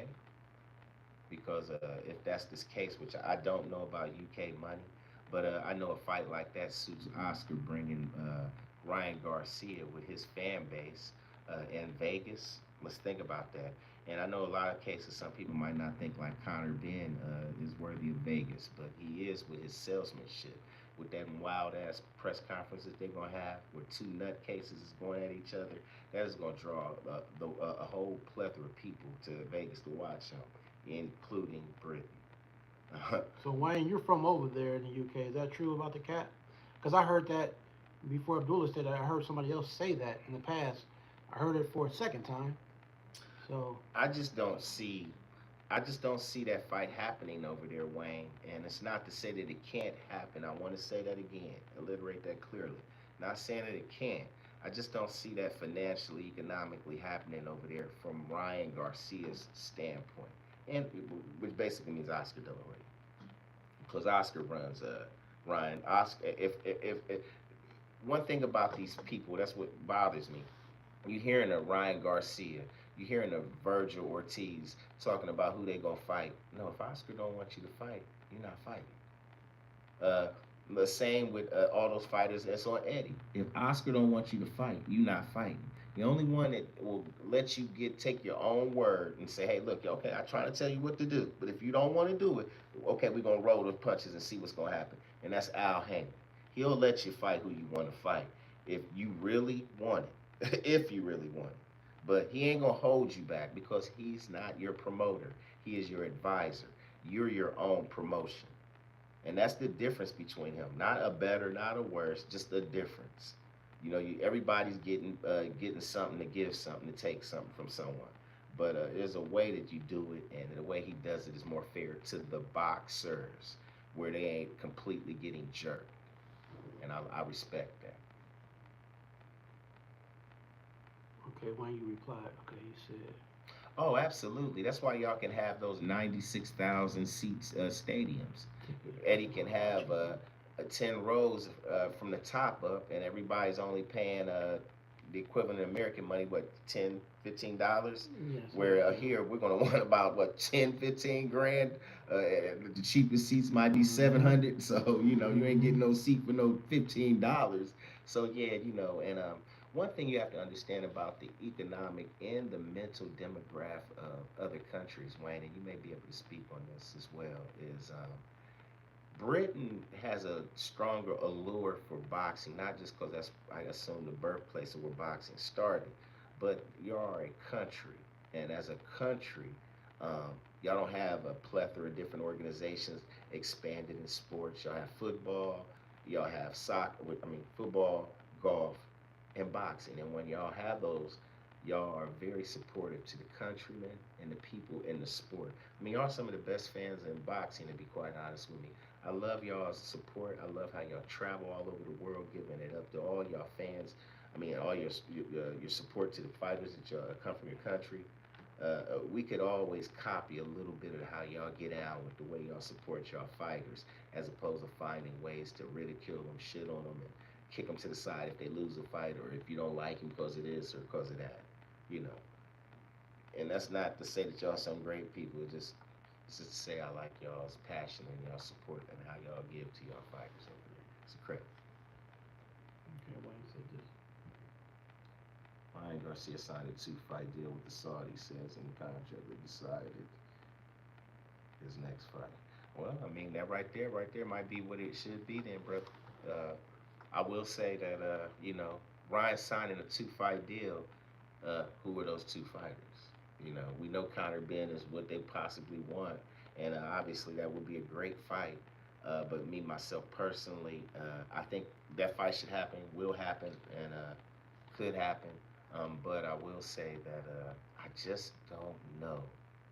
September 12th, as they're trying to say the date, and that fight happening in the UK. I just don't. I don't see, now mind you, Conor Ben's all in. He's from the country. I don't see Oscar De La Hoya being comfortable with that. Me personally, I don't see him being comfortable with that. So I'm gonna say to be continued. I agree with all the things you bringing up and everything. And Turkey having, even if you want to say having his paws in on this in some form or fashion, but Oscar's loyal to Oscar, and I think Oscar's a little pissed at Turkey anyway, the way what Turkey did with Dana White. And I don't think Oscar wants to give his fighter over to Dana White in a potential loss or win, whichever, however, and build up that dude's company and help him by using my fighter to win or lose, help build up my company, that Zuffa, with his fighter. I just don't. I don't. I see Oscar being a little too petty. I don't know. Again, when I think of that situation, until I see them, I'm like I was telling them earlier. I'm Missouri. You gotta show. And until I see that press conference with both of them standing across one another staring, that's and only then will I believe that fight's gonna happen. Wayne. But nothing against it. All right, so any question that I could present that me and him break down, me and the church, anybody in the chat, you can also elaborate. Okay, so Tio Lopez versus Rolly Romero. Mm. Yeah, we want your opinion on that one. Let us know what y'all think about that. That's a very interesting fight. Ex friends Yeah. coming together. Um, you got a Tiafimo trying to get his leg back from the eyes of the boxing public after losing to Shakur Stevenson. And now he's going in there creating a scenario with a mentally retarded Rolly, as they would like to say, who is really a lackluster novice fighter who probably really shouldn't have had the title. And Tio, what you gonna do, Tio? Is this a one-sided fight, or is Rolly gonna shock the world again, kind of like how he did with Ryan Garcia, and give Tio some, the blues? Man, What y'all think? I love the style matchup. I want to stick to my first gut feeling. What I felt at first was I'm just seeing things for what they are really. Okay. T.O. is like a roller coaster. It's up and down. Amen. So with that, it gives Rolly. I don't think Rolly or any fighter wants to take a situation and say you look terrible off your last performance, or the last person you fight to you lost, or they stopped you. Like how Shakur, did it pretty bad. Yeah, absolutely. But Rolly's fighting style is totally different than Shakur. You know what I'm saying? Absolutely. Styles make fights, and Shakur beat him by outthinking him, the counter punching, that type of method. You know what I mean? Timing and all that. But Rolly has decent timing, but Rolly is smarter than what you think. He showed that when he fought Ryan Garcia. Um, he used what Ryan did best against him. He took away his best weapon. So there's a good possibility he can do the same with Tio. I agree. You know what I'm saying? And the type of power he has. Hey, but I would like to, and I don't mean to cut you off, but I'd like to interrupt and just ask, what power does Tio really have? What, because he caught an old Richard Common with a punch he didn't see coming? Right. That was, right. If we go back to the history of Tiafimo, you'll see a little bit of how, let's backtrack just a little bit. Yeah, Richard Comey versus Tiafimo Lopez, that was such a highlight reel knockout. Not so much because he had power, it's because Comey was throwing a hook and he committed completely to that hook and didn't look at the duck and the catching the Tiafimo's hook coming back. And it caught him beautifully, the back flip. It was the night that I think who's the kid, Cincinnati, Joe Burrows won the Heisman Trophy. Okay. That night, that fight, Richard Comey versus it was in December, right? Yeah. I think so. Yeah, and well, that's old Lucas. Hold on, we come in. Give us 1 second. So, see, when I like to talk sometimes, instead of me guessing, I go get the straight facts. So this is facts. This is not opinion right now. I'm looking at the box rec of Teofimo Lopez. Absolutely. He has a 59% knockout ratio. Now, given the opponents though, 59%. That's not crazy high necessarily. And if you're looking at the opponent, the names that he fought. I mean, yeah, he fought Shakur, who's going to be a big name. Rolly's going to be a decent name. He's going to fight next. Arnold Barbosa, he's okay. What do you think? How do you rate Arnold Barbosa? Damn, Arnold Barbosa. I'm being honest here. Average fighter at best. And then Jermaine Ortiz, he fought him back in 24. Jermaine Ortiz is an better than average fighter. I'm gonna say not average. I'm gonna say over average fighter, which is a level over average. Jermaine has beautiful, beautiful boxing skills, beautiful technique. He does need to develop power. I don't know how you can develop power if you don't already have it. He's a fighter. Just you know how certain people say they got a peak, and his skill level has limits to it. It only is going to go so far if he doesn't have power. If you ain't got no fuck you on your punches, it's all that. You're gonna have to be in supreme shape and have to fight like a dog for 36 minutes every time you get in the ring. You know what I mean? Because that's what's gonna be mandatory because you ain't knocking nobody out. You know what I mean? And you ain't gonna be able to give up no 3, 4, 5, 6 rounds. So he got limits to his skills. Who else? Now we're looking at the Rolly's box rate. Rolly has a 76.47% knockout ratio, y'all. Yeah, Rolly. And Rolly, over the last For 10 Ryan fights, his Garcia, resume has been better than Isaac all of Cruz, us. yeah, Isaac Cruz, Yes.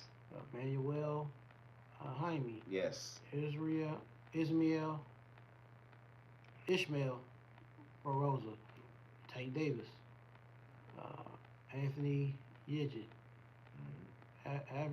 Avery Sparrow. So, Jackson Martinez.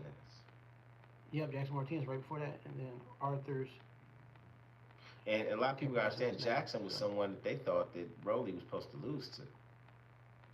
That's where really the light came on, I think, right? For his career. Because Jackson was supposed to go in there and shine on Rolly. Everybody was saying the things they've always said about Rolly, and Rolly went in there and shocked him. I think did he knock Jackson out? let me see. I seen the fight, it was so long ago, so let me go on here and see Yeah.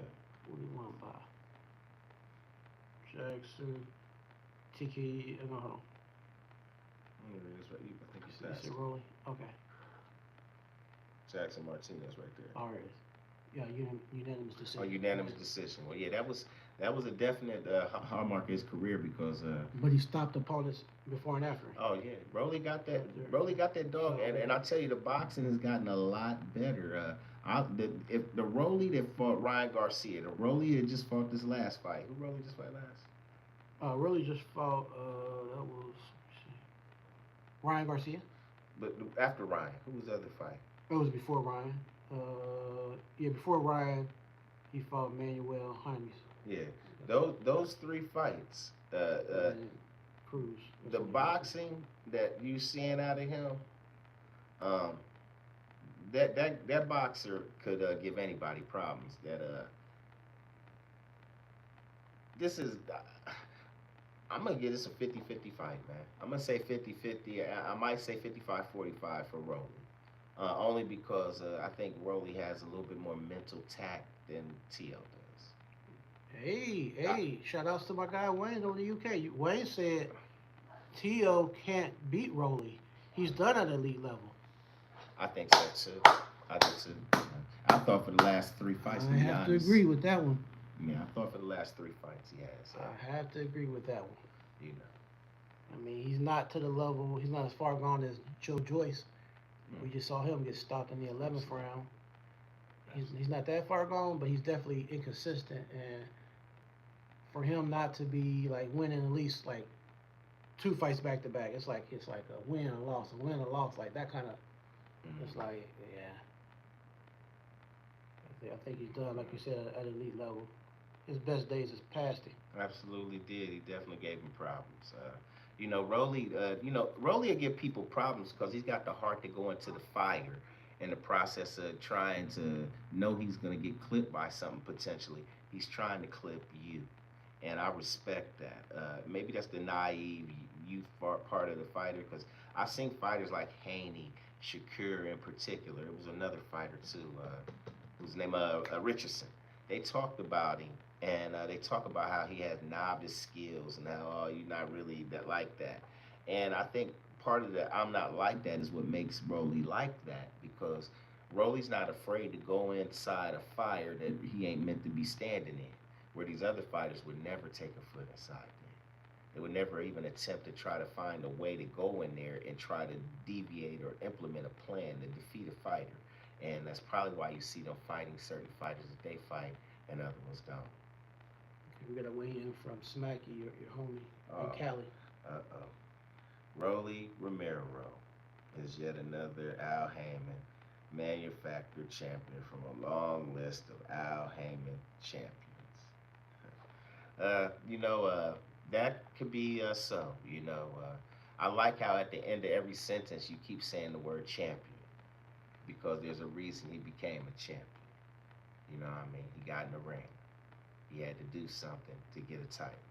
He didn't just give given anything. And if we were in a casino and we were betting the house, we would say Rolly is playing with the house's money. Would that be a fair thing to say? Because he wasn't meant to go far, and he's way further than he ever thought he would ever be. Right? Yeah. So, he exceeded expectations. He completely exceeded expectations and got rich, all because of who? Al Heyman. Al Heyman. But something's wrong with Al Heyman. The ghost. Right. Yeah, the ghost. Yeah. Who we never hear, that we never get interviews. A lot of y'all don't even know Al. You ain't never sat down and spoke to Al ever, had a conversation with Al. And I'm not here to defend him because just like everybody else, we all can have an opinion about promoters. But until I see a promoter, telling a fighter, hey, look, man, go out there and make the lion's share of this purse. But I just want my 15%, not 33, like Al and Don and all the other ones. It's been jerking them over for decades. I want y'all to know something. As rich as AJ is, I bet you Eddie got richer because of AJ. Smacky. Oh, I have a question for the church. How do you respond to the allegations Floyd Mayweather made against Al Heyman for stealing $400 million from him?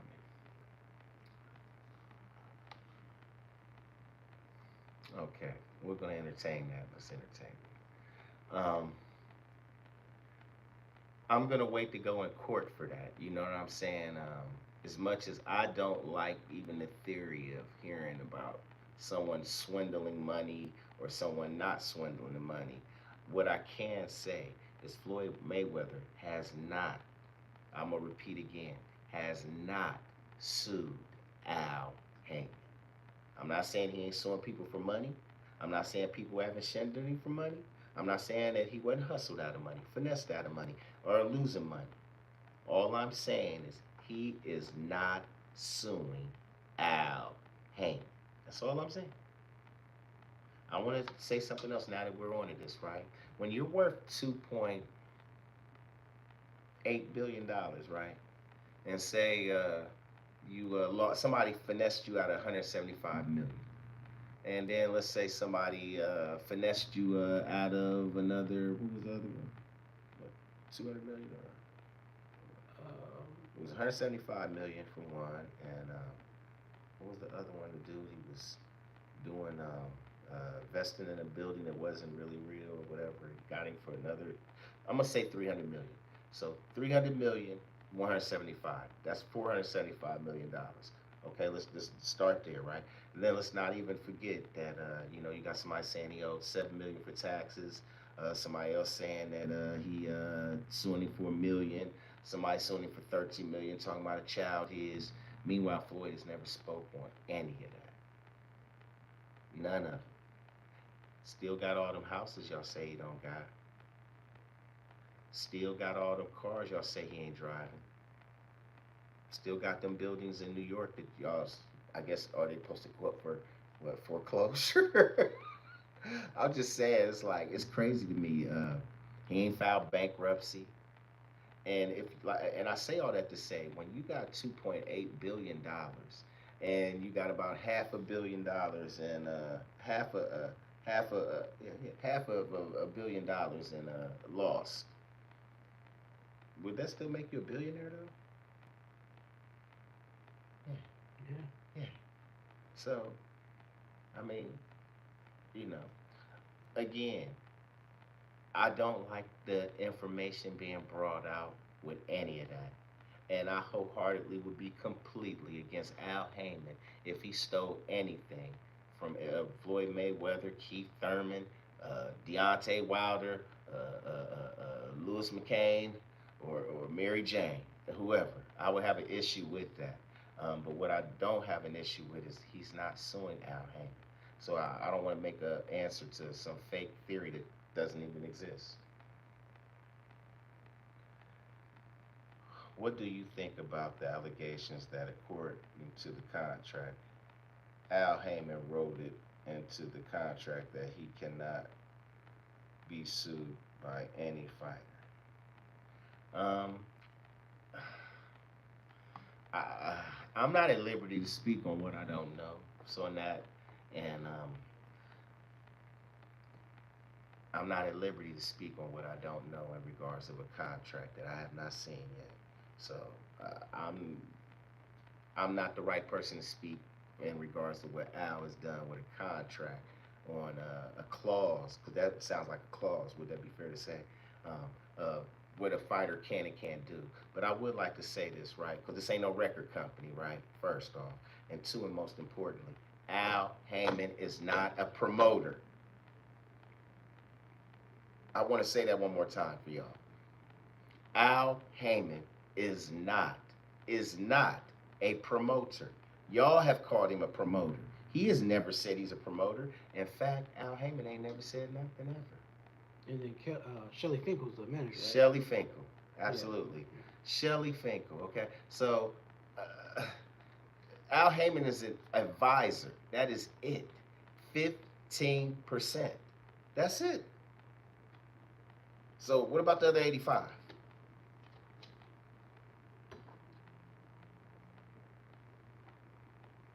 Sure ain't getting 33%. Did you know Bob Arum's getting 33% out of his fighters? And if they don't own their likeness, you know that the fighters on PBC own their likeness. Did you know that? Did you know that the fighters on PBC own their likeness? They own who they are. And now let's go ask Oscar, does Ryan Garcia own Ryan Garcia? Why is Ryan mad at him about money? Let's go, since we're going to talk the truth, let's talk the truth. Let's go ask Eddie Hearn, does AJ own Anthony Joshua, own Anthony Joshua? Let's go ask that. And not, and that Barry Hearn owns Anthony Joshua. You know who Barry Hearn is? Okay? So let's just be real if we're going to be real. See, Floyd owns him. That's why. Floyd owns Floyd Mayweather. That's the reason why he owns his likeness and all that. All of them do. Earl owns his likeness. Al ain't taking their future from him. He not taking away their, as some of y'all would call it if this was music, would that be fair to say your masters? I guess you could. You know, like your masters, you know, like the money for after this is all over with. You ever seen fighters, for all y'all, I'm going to give you a quick educated tip. You know, you ever, for any of y'all from the 70s and the 60s, and then at some point the 80s, back in the days before these fights, they used to have these conventions before the fights would happen, especially after the press conferences, like the final press conference and the weigh-in, and they would call all these old champions, all these old greats back to the fights, right? And they would pay them. They would pay them money to come sit down and watch the fights, like to pay homage, if you will. You know, Don King did it a lot. I don't know if Bob Arum did it like that. You know, the Honorable Bob Arum, y'all call him here. I don't know if he did that. But yeah, go do it. That's a footnote. He clapped back. Church. Did you know that Muhammad Ali's children said that the Honorable Bob Arum was the only one that stuck by their father during the tough times? Okay, that may be true, and there's no knock on it. Bob Arum made millions, millions, hundreds of millions off of Muhammad Ali. Do you know who was robbing Ali before Don King? I want you to answer that question since you're live. Who was robbing Muhammad Ali out of his money before he ever met Don King? Because you do know that he didn't meet Don King till 1973, right? You do know that, right? So, who was robbing Muhammad Ali before 1973? TR, top rank. No, I want you to, because we're telling the truth here, right? And I answered your question. So, who was robbing Muhammad Ali from 1973 and under? Answer that question, please. Feel froggy, go ahead and leap. You already know. And also, I like to alliterate on that also as well. He owed that family for all the times that he jerked at that family, you know. Ali wasn't being promoted by Don King in the end. He stopped promoting him after the Joe Frazier, what was that, Thriller in Manila. That was the last time that Don King did business with Muhammad Ali. Now, he did do business with him one more time because of Larry Holmes, but that was because Ali wanted to get back in the ring. You know what I mean? But at the end of the day, that's a good thing. You know, he's one of the greatest fighters that ever lived. And if Bob Arum, you know, there's many as you I brought the word up, but you know y'all stole it from me. There's many snake oil salesmen that will also slither a good deed to the many hardships that they've caused from a plethora of fighters that they've promoted. And Bob Arum is not no short to any of them. You know, to every boy, you sometimes all right to give him a bone, and that's all he doing, passing a bone. Um, you know, in the hard times with Ali, you know, Ali made a lot of money in his latter years. I'm gonna say from '96 to the day he died, he made a lot of money from book deals and appearances. You know, we're talking about one of the greatest fighters that ever lived. So he was, you know, off his likeness that he did not own. Let's not forget that. Okay, you know, and it's a shame. You know, it's reasons like that. John, why you get a Floyd Mayweather to be created. A guy that sat back idolizing people like Ray Leonard, like his daddy, like Ali, and a plethora of other ones. And then to see them in their late 30s and early 40s and beyond suffering, broke, messed up. And it makes a lot of fighters change their views on the passions of what they got in the ring for. And as much as they want to be a champion, as much as they want to be successful, and as much as they want to be regarded as the best, they also want to get paid. And when you want to get paid, you'll do what's necessary to get that money in your pocket, even if it means leaning towards here as opposed to over there sometimes. And it's been no different in a lot of places when you look at boxing. And this is just another one. You know, he's paying his tithe to one of the greatest fighters that ever lived, and he should. He made hundreds of millions of dollars off of him. Doesn't hurt to give the children a few dollars. And I mean, Ali helped his daughter become a great fighter, even though she never fought a tough fighter in her whole career. I mean, he did help pigeonhole her. He told her, "Hey, baby, pimp off your daddy name so that you know you can be a great fighter." You know what I mean? Or should I say, looked at as one, even though you'll be called a great fighter, and no one will ever care that your resume that you fought grandmothers, aunts, and stepsisters. No one will ever say anything about that. And with you being pretty and a big girl, you know, you'll just be arrogant and throw your prettiness around, and people will take their attention off your resume and more the attention on that big booty you got. Oh, I'm sorry, not big booty because you ain't got big booty, but you know your cute little looks. You know what I'm saying?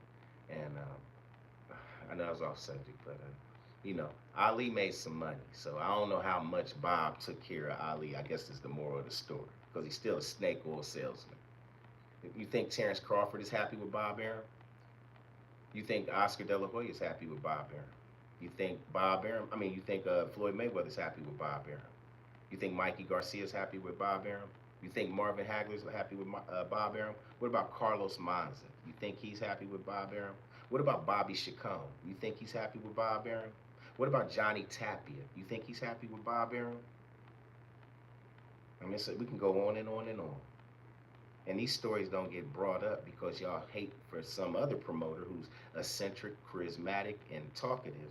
He has drawn y'all's attention to the point that the real thief don't get the type of attention that the other ones get. You know, such is life. Wayne Smout, just to kind of go back up in here, you said T.O. biggest problem is his dad training him. Oh, absolutely. I definitely, Absolutely. I definitely agree with that. You know, and unfortunately, T.O.'s never going to get it, and that's why I know it's over for him. He knows 2 fights ago when he had to fight in that one ring. It was I don't think it was against Sandor Martin, but it was against some fighter where they gave him a victory, and I thought he lost. And it was in a ring that it was like a parking lot outside. It was like he fought in a tent that night. That was the night that he should have told his dad. This was like 3, 4, 5, 6 years ago. Was that the one where he said, I was wondering if I still have it?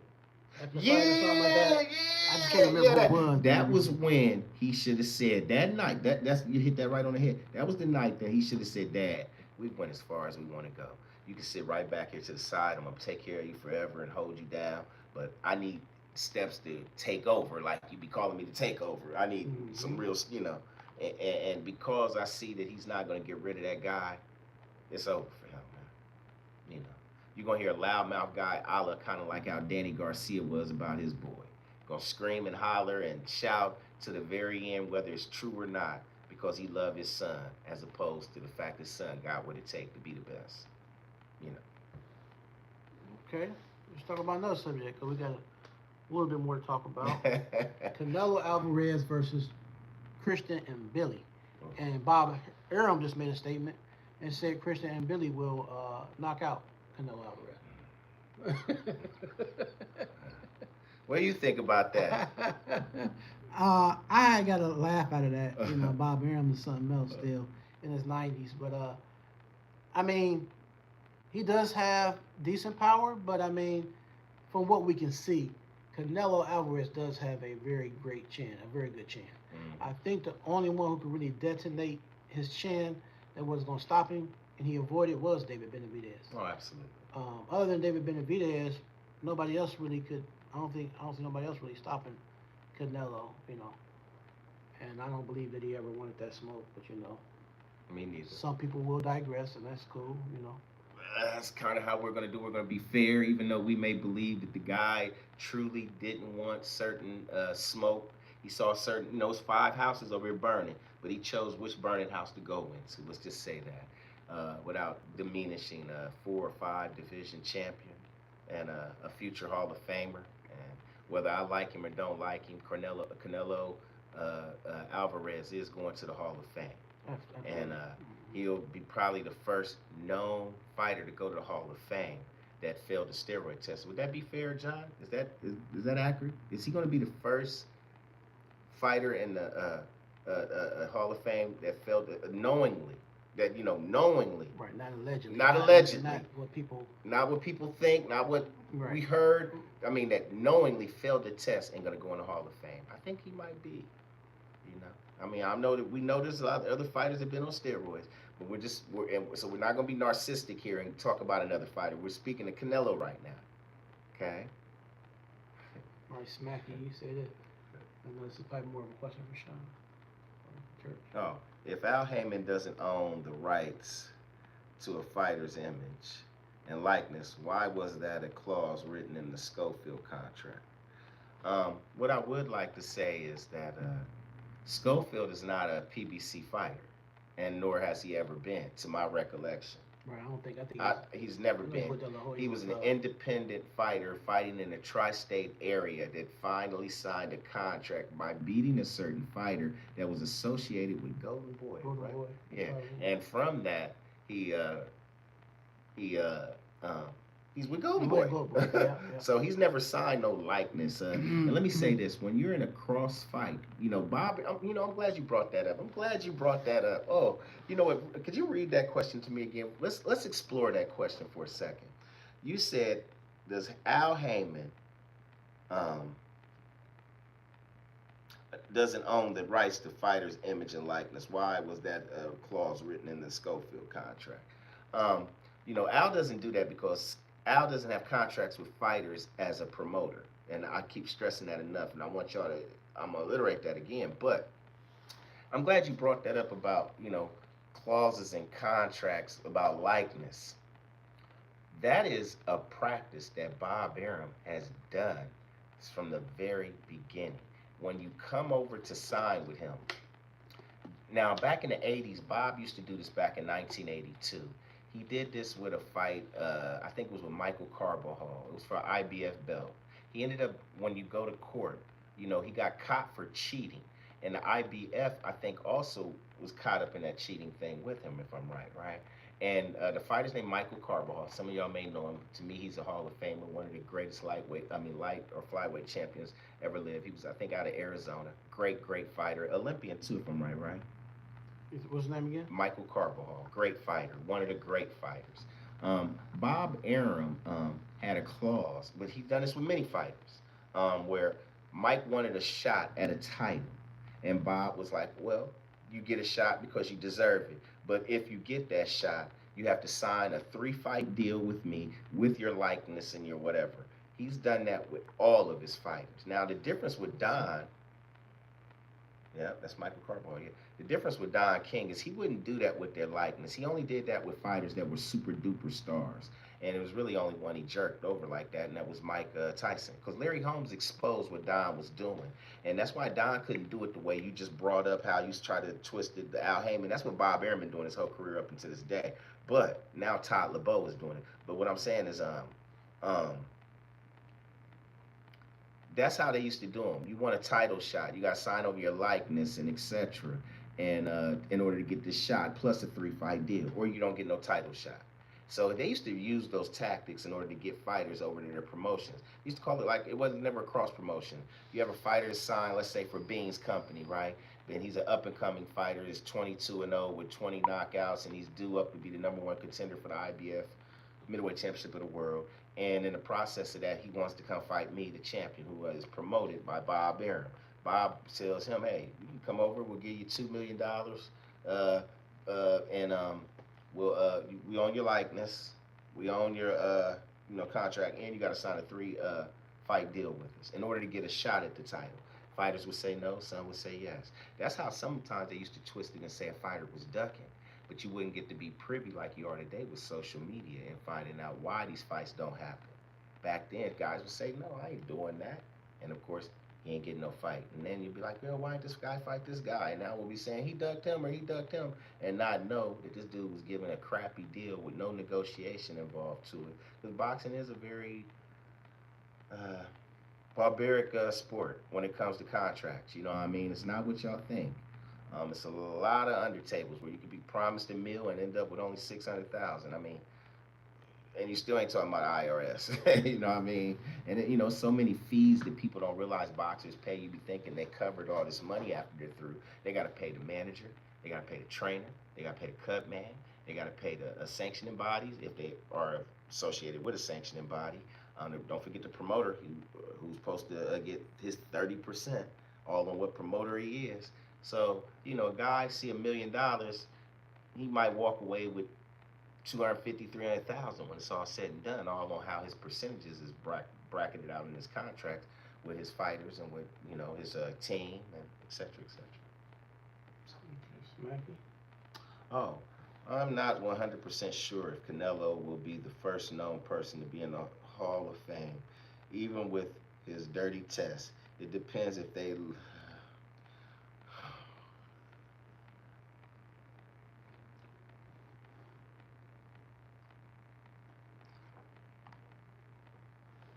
Yeah, you're right. And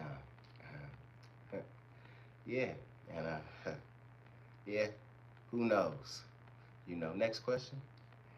Uh, Church, the Schofield sign. Uh,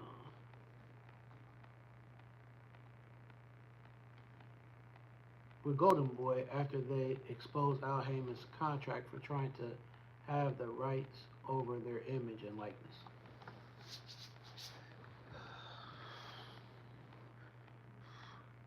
Okay, yeah, what was that last thing you said? Schofield signed with Golden Boy after they exposed Al Heyman's contract for trying to have the rights over their image and likeness. I mean, birds of a feather flock together, and who trained Oscar on how to be a good promoter? The Honorable Bob Arum. So that could potentially be, like I said, everybody doesn't run their ship the same. So what you may get out of some people have the same tactics. You know what I mean? It's all on the hunger, the thirst, and the will of the fighter, and what he'll accept and won't accept. And anytime you go to a negotiation in life and boxing, always remember one thing: no one is ever going to get what they deserve. No one. You're going to get what you negotiate. You can be worth $5 million and still only walk away with 1.3. So it's what you negotiate, And he knows that's a crappy deal. He knows that's a deal that if someone was to toss your way, they would look at it with a glee look of what in the hell is this? But I'm not Floyd Schofield Sr. or Jr., and I don't know what their situation financially is that would allow them to accept a situation of that magnitude, because I would. You know what I mean? But that's just me and such is life. Okay, Wayne. Now, I don't know that I would agree with your last statement, mate. I have to disagree. Now, Canelo, like I said, does have a very good chin. But I do feel like the style that he fights, he's really not a boxer like that. And he's not going to deflect a lot of punches. He's going to come in there to brawl. He's going to come in there to get his man at the same time. But that's going to play into the hands of David Benavidez, who can fight on his back foot as well. And he has the type of hand speed. He has power. He sits down on his punches. I think David has enough to stop Canelo. I really do. I think if anybody can stop him, it would be David. So I would have to disagree with people don't I think. believe Better Beef could stop Canelo. To be honest, if I throw that out there in my ring in the hat, I definitely know David would knock Canelo out, but I believe Better Beef could knock Canelo out too as well. I do not believe that the knockout is just privy to just David Benavidez. I'm gonna say something else for this midget in Texas that was talking trash the last time I was on the show. Uh, I do think that Jamal Charlo can knock out Canelo as well. I do believe that. I wish someone would prove me wrong, like Canelo, who chose to fight at Mbila when he could have fought a Jamal Charlo. And I get his circumstances, all Jamal just coming back, etc. I'm just saying, if this guy's such a bum, I sure wish he would have been got in the ring with the bigger Charlo instead of the little Charlo, and showed me that this Charlo is really a bum. But I mean, that was just a little tidbit. You know, um, I felt that you know those other two ain't the only ones that knock him out. I believe that guy knocked him out too. Yeah. I think that Canelo would have a hard fight right here, right now, if he was to fight Landy Lara. Right now. It don't matter what y'all think. That's just what I feel. I feel it right now. That guy would give him a hard fight. Okay, Gave him one the last time they saw each other. so speaking of David Benavidez, we're gonna talk a little bit about his dad because I followed him on IG. Absolutely. Jose Benavidez Sr. training Tank Davis. Oh, hey, whew. Hey, that was I don't want to say it was a shocker because nothing shocks me in boxing anymore. But I was thoroughly surprised by it the whole time. Not to speak on against Calvin, Kenny, and those great team over there in Baltimore, because them guys are stars in my eyes and always will be good men. Whatever's going on over there, I have no idea. But what I will say is that Jose Benavidez is one hell of a fucking trainer, a quality dude that's strictly focused on boxing. He's one of the ones that I really like in terms of the father-son situation. Whereas when you got a father that is engaged and deeply invested in his child and what he's doing in the sport, and still having the wherewithal to be fair and impartial enough to have a class to speak highly on whoever his son is fighting, and not just be a dad hating on an opponent because his son is a fighter type thing. I think that style of fighting, adding to the repertoire that Tank already has, ooh, that's deadly. I mean, that is deadly. I mean, for all y'all who know how Jose trains, that is deadly. That is a power move that Tank just did. I'm very shocked by it. I mean, but I mean, very surprised by it. Not shocked, but very surprised by it. Never thought that that would happen. I honestly thought that Tank was going to probably go to Kevin Cunningham. I myself thought that Tank was going to Kevin. Kevin Cunningham's another great trainer. Yeah, Who's out of St. Louis, a phenomenal trainer. His coup de grace was training a great Corey Spinks, who I think should be in the Hall of Fame, in my opinion. Corey Spinks, a two-division champion of the world, welterweight and junior welterweight, and an undisputed welterweight champion at the time before Zab took it from him. Yeah, Kevin has them St. Louis guys got a certain style how they fight that I thought Tank obviously, because Kevin is in the in crowd of Tank's come up. I thought that he would get him, but it looks like Tank has completely dissociated himself away from everything involved with that circle. And yeah, and it does seem like that. And in that same aspect, the fact that he is, I guess, going to be doing this thing with Jose Benavidez. I like it because you're taking somebody like Tank who already has awareness in that ring. His IQ, his ring generalship is natural. Uh, he has that innate ability to take, good punches. We've seen it with Pitbull. We've seen it with Frank Martin. Guys that was, got decent power in their punches. Um, Tank has the footwork. He has the power. So he has all these natural abilities. So I just think with Jose Benavidez Sr., that's going to be icing on the cake because it's going to probably have him throwing more combinations. Oh, yes. Oh, yes. Everything he's doing is going to be with just that much more ferocity, because it's gonna be like. That is exactly what it is because the certain tactics that Tank has from a boxing a standpoint is already embedded in him. So every fighter they say, I mean, what the real trainers used to say, when fighters get into certain fires with a competition that they may have thought they weren't going to get into, that they expected to get into, or just unexpectedly got themselves put into, after a while, a fighter always resorts back to who he really is and what he initially does when he fights. And we know what that is with Tank.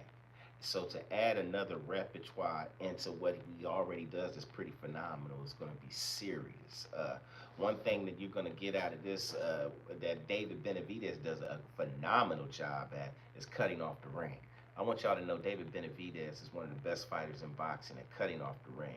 So maybe Jose has some footwork tactics or tricks up his sleeve that he can implement and push over the Tank to add on to his armor to give him some added things. Because I'm watching, you pick guys and you see some of the things that they do. That, people don't really pay attention to because they're so busy looking for knockouts or they're so busy looking for spectacular offensive strategies that make a fighter look good. But I like to see if a fighter can fight and throw punches while he's moving back. I like to see how a dude moves his head when he has the angle, knowing a punch may be coming his way that he's really may not be ready for. You know what I mean? And this is a combination that y'all don't see on the outside, maybe, or maybe even understand. But this is going to pay some major dividends for whoever get in the ring. I'm telling you, the next 2 or 3 fighters to get in the ring with Tank, especially if he keeping Jose around, it's going to be a serious punishment being given out to somebody, especially to whoever gets in the ring with him next. And, I hope it's Devin, but it could be Floyd. It could be. Sure. Okay, y'all.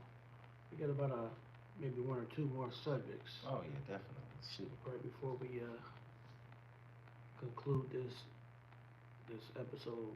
This was a good grill out. Definitely. For sure. So, speaking of the fight that I know I want to see, I can't speak for everybody else. And Wayne, you probably would because you're from UK. But me being an AJ fan, I definitely want to see AJ versus Fury. But before these guys fight, they both are fighting opponents close to the window on the same fight date. I think it's maybe 3 weeks difference in between or something. Absolutely. So AJ's gonna be fighting Christian Pringa, who has no losses. But if I'm keeping it real, he's fought nobody of note. If I'm just keeping it real. Keep it real. I mean, even though I'm an AJ fan, I can't butter up who Pringa's opponents are. You're not supposed to. I call a spade a spade. That's right. So all we can see from Pringa is that he has a lot of knockouts, but against who? So, yeah. But then Fury, on the other hand, is even taking it a step further because he's fighting Marius Walk, who's my age 46. So Tyson Fury is fighting a 46-year-old Marius Walk in Thailand. Yeah. And that's the thing that, if this was certain fighters and they were picking fighters like this and fighting where they're fighting, y'all would have a field day against them. But basically, y'all see this as a money grab before he fights AJ. AJ also money grab, but the thing about AJ I would like to say is I see that fight going 2 ways, but before I get to saying that, I would like to say that I'm very interested in this fight with AJ. Not that I think AJ should have any problems, keyword should, but AJ been through a horrific accident. And to be honest, I know some of y'all who may not be purists like myself, y'all may see, oh, well, before that he fought a Jake Paul, right? Well, yeah, he fought a Jake Paul. And what are you going to learn from fighting a Jake Paul? Absolutely nothing. He just got his pockets fat. Mm-hmm. But that wasn't nothing but a sparring match with a bunch of people watching until he put him to bed. And then you get in this horrific accident. I got to see the limbs. I got to see the motion. I got to see the punch resistance. I got to see if he can take hits on the shoulder, jaw. What he's going to look like when they all grabbing and holding each other. Is he going to slow down? Does he have that torque that I still think he got with that right hand? I got to see some of this, so I can feel comfortable with this Fury fight happening.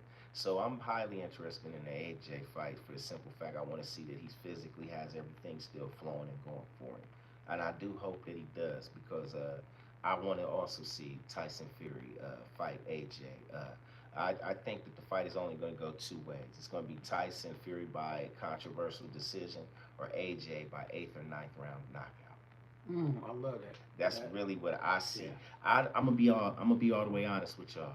I don't see AJ Anthony Joshua beating Tyson Fury and no decision. Right. I don't. Yeah. But I do see AJ knocking out Tyson. I can see that. So seeing this fight before that fight happens will tell me a lot about what we're gonna get out of this, in my opinion. For sure. Yeah. For sure.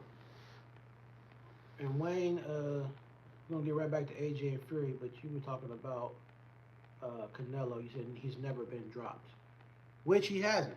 But I mean, I can't compare this fighter as far as like the names that Canelo has. Canelo does have some good names on his resume. I like But that. I'm just saying, as far as chin resistance. I would like to also add a question to all the people out here on that's in the chat. Ask y'all just a simple question. Can y'all name a victory with Canelo that was a dominant, undisputed? Oh my God, what a stellar performance from top to finish. Whether it went for 12 rounds, 3 rounds, 50 rounds, that y'all saw against a top fighter, that you saw him as the top fighter dominate that other top fighter and give us flawless victory. Can we name one fight that he's ever had that? Because I can't, but I would like to ask the chat, can y'all name one? Where from top to start to finish. I didn't think Caleb Plant was one, if you're answering that question for what I just said, because I really can't name one. I mean, I ain't say he ain't win the fight. I said where he dominated. You know, even Floyd Mayweather, some people say he wasn't knocking people out near the end of the career, or he wasn't as dominant as he was, as pretty boy as he became his money, because of his hands, of course. Um, but he was knocking certain people out up until then, y'all. You know, we can go back into the plate and pick a great fighter from a great time where it was an equal bearing, and you saw Floyd give him a dominant, ain't no question about it. He beat his ass. I couldn't think of that. And whoever said Caleb Plant, because I didn't see that all the way, I do want you to understand he did not dominate that fight. And in fact, Caleb Plant, I think up until the eighth or ninth round, he was whooping that ass. He was. Yeah. Shit.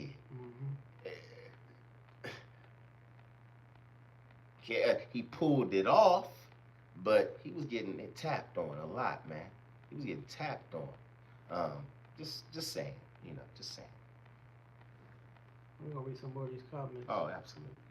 So Wayne, you said Big Charlo has lost the plot. So I just want to know. I'm just curious. I'm just asking. Why do so many people say that about him? Like, what is it that they seen? Because I haven't seen, besides him not fighting for a while, but as far as his last performance, because prior to that he hadn't fought in a while, and he looked good on his last closing out his last fight.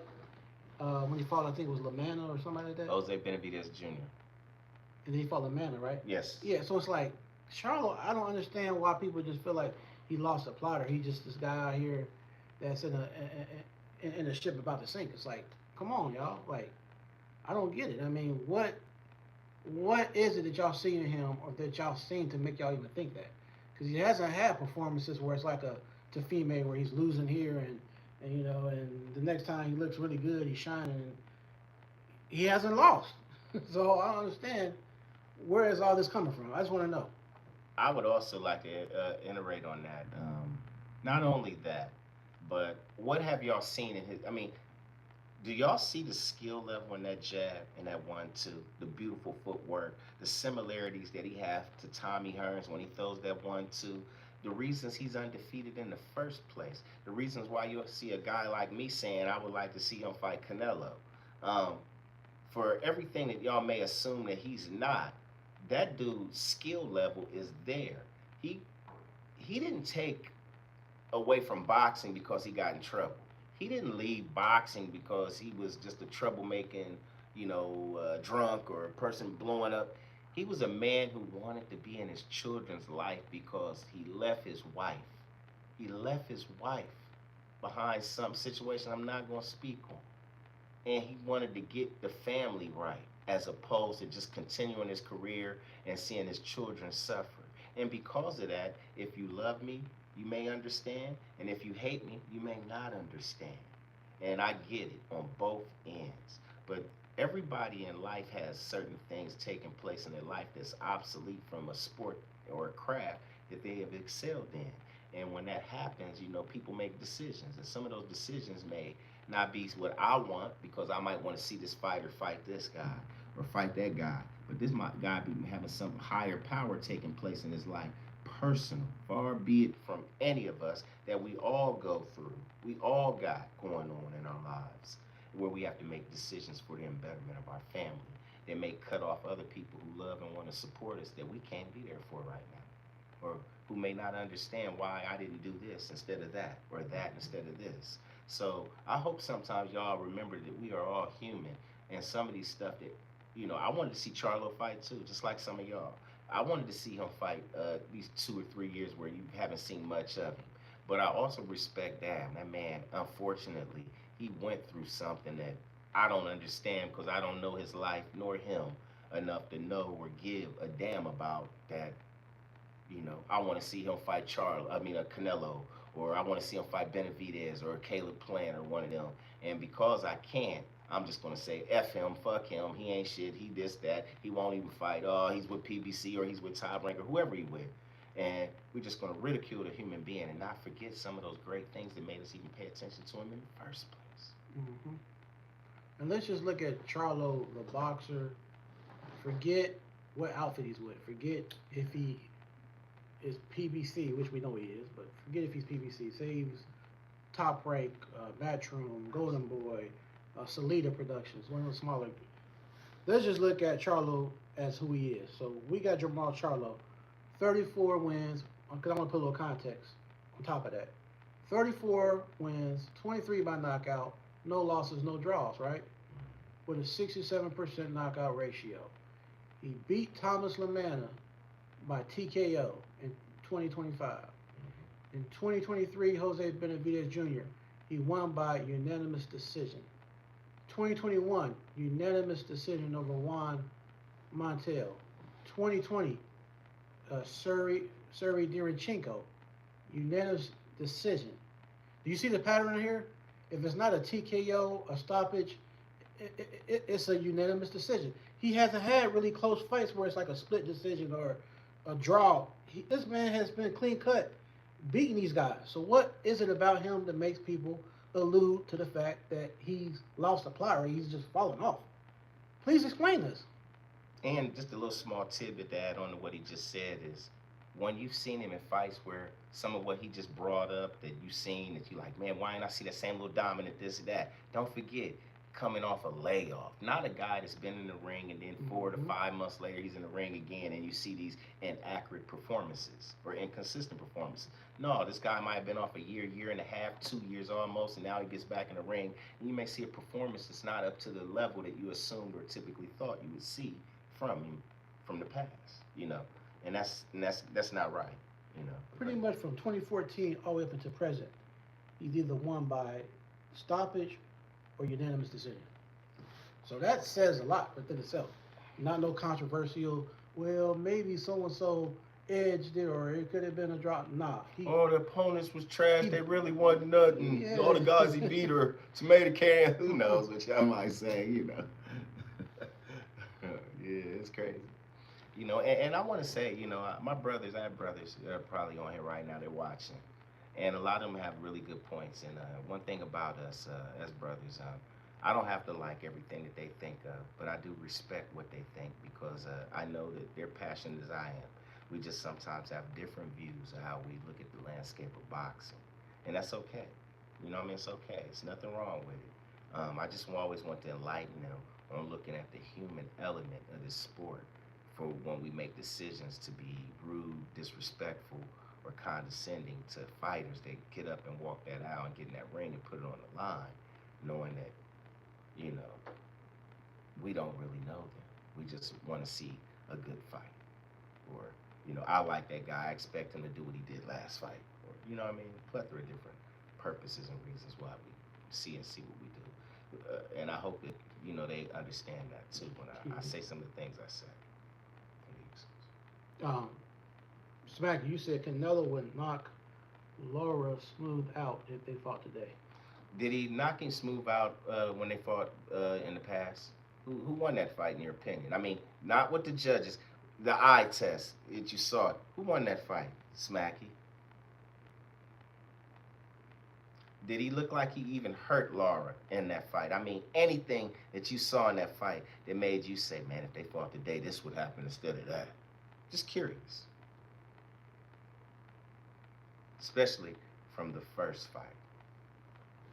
And after you answer that question, I would like to ask you, did you hear that that fight was a robbery after the fight was over with, the first fight?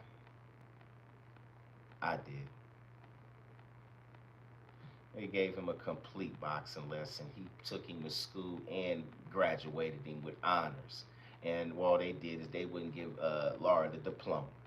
That was really what it was. They didn't want to give Laura the diploma. They wanted to have him send him back another year. And that was an unfortunate thing because what it would have did is it would have gave a fight where people would have technically been able to say in some aspects, 3 fights in a row, Canelo lost. That would have been Mike Trout, Floyd Mayweather, and Erslandy Lara.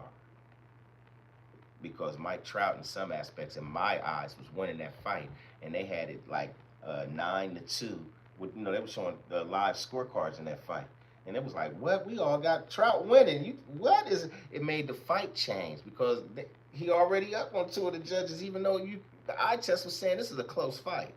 And it wasn't until that knockdown that 9-2 started looking like, oh, okay, it makes sense now. But in reality, Mike Trout was whooping on Canelo, similar to how he whooped on Miguel Cotto.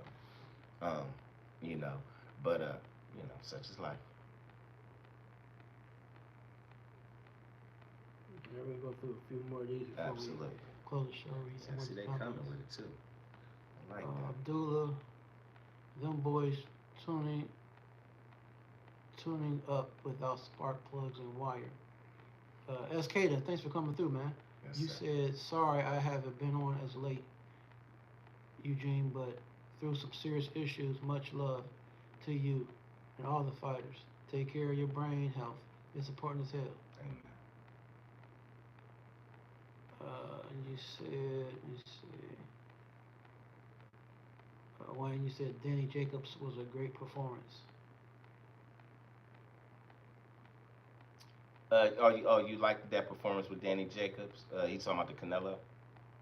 I think so. If you view Danny Jacobs to be a great fighter, then that is a great performance. I'll say that. I don't view Danny Jacobs to be a great fighter.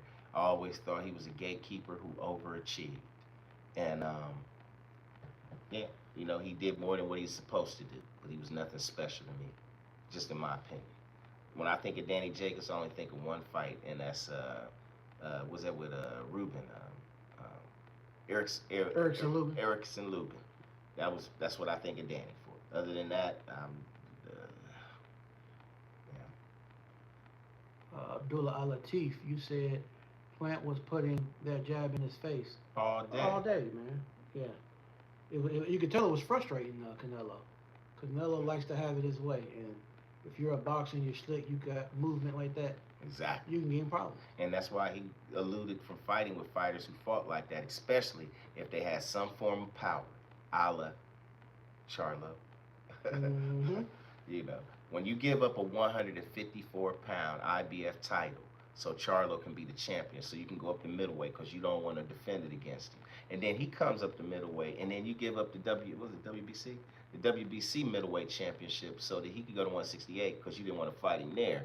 I mean, no, I ain't got to say that you scared of him, but I also don't think that it's any off for somebody to say you ducked him either. Because when a man chases you for 2 divisions and you supposedly so much greater than him, why don't you just fight him and prove to all of us that this dude ain't on your level instead of not fighting? I mean, that's like somebody talking shit across the street about what they're going to do to you, but they never come across the street and do it. I mean, eventually, you're going to start to think they don't really want to do it, right? I mean, eventually. I'm just saying, what you think.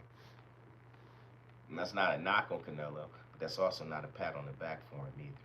since we're gonna be fair here. Absolutely. Um, Abdullah Alatif, you said ring rust due to not getting fights. The outside stuff is hurting Big Charlo, but he's still a dangerous fighter. Absolutely. Boom. There it is. Exactly. Exactly. Exactly. You said Abdullah. I bet Charlo's power jab ain't went nowhere. And we're going to see. He's going to be fighting. We were just looking at the fight earlier. Abdullah, we're gonna be Yeah. all eyes clear He's there fighting watching on that. the Spence. Yes, he is in the undercard. undercard. We're gonna watch it loud and clear, man. We're gonna check it out, and we're gonna see.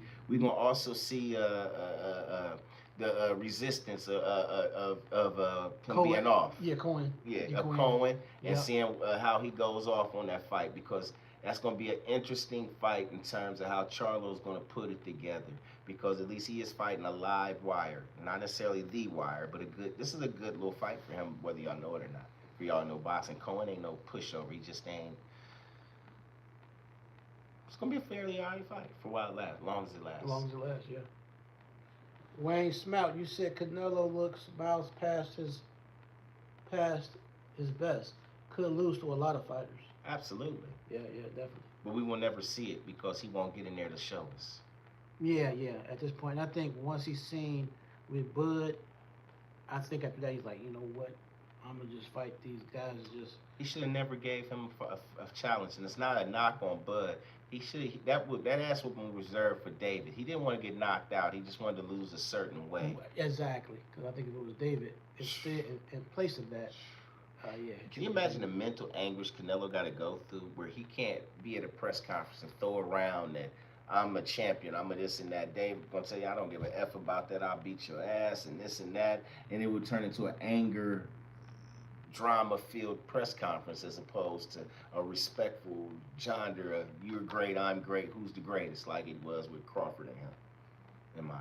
From what I thought. You said Abdullah, Austin Trout was giving him that work. I remember that fight. That was down here Yeah, at San the Alamo Dome.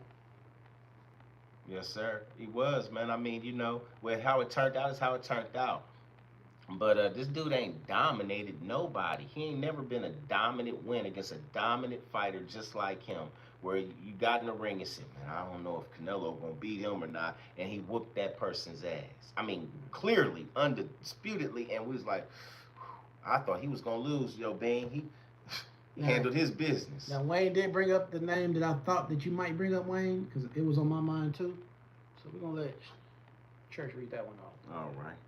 Canelo fought a huge puncher in Triple G 3 times. Yes, he did. He fought a Triple G who, pretty similarly ran from Charlo as well, if y'all remember.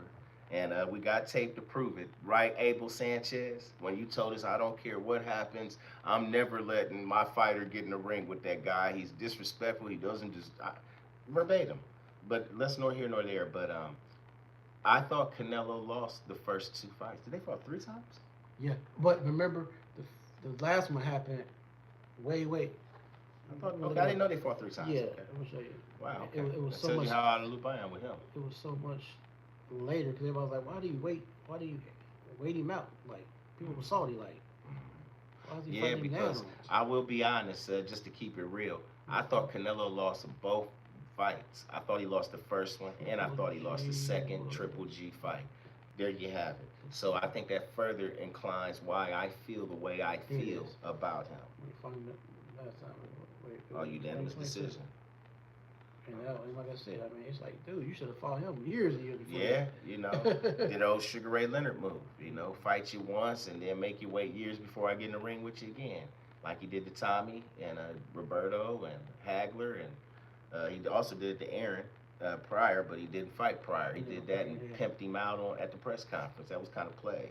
But I thought that Triple G won the first fight most definitely, and I definitely thought he lost. I mean, he won the second fight, in my opinion. I didn't think Canelo won those first 2 fights. I thought ESPN, Oscar De La Hoya, if y'all can remember, and I hope they may not have the recording to set it up, but that was the night that Oscar De La Hoya got completely exposed with ESPN in a way that they did not expect him to be exposed. And it also made them get rid of Teddy Atlas for it because Teddy went bonkers in the back after that fight was over with, speaking on corruption in boxing, speaking on certain things that continuously happen, and it's always the same people involved when it happens. And he's out here tonight, and we know who he was talking about out there tonight. That was Oscar. And then from that point on, ESPN tried to turn Teddy into this, oh, he's just an old guy just talking old, telling the truth about the crooks in this sport. Well, how would he know? He's an ex-trainer. He's been around all of them. And it was just like a simple task of that was why Triple G didn't win those fights, and it resume-wise made it look like Canelo actually won one. But again, I said, if y'all remember the question, I said where he dominated, where he had a fight against a fighter that was as good as him, if not better, and he went in there and whooped that ass. He didn't do that with Triple G and none of the three. He tried to box, you know. Tried to he tried to box. You know what I'm saying? So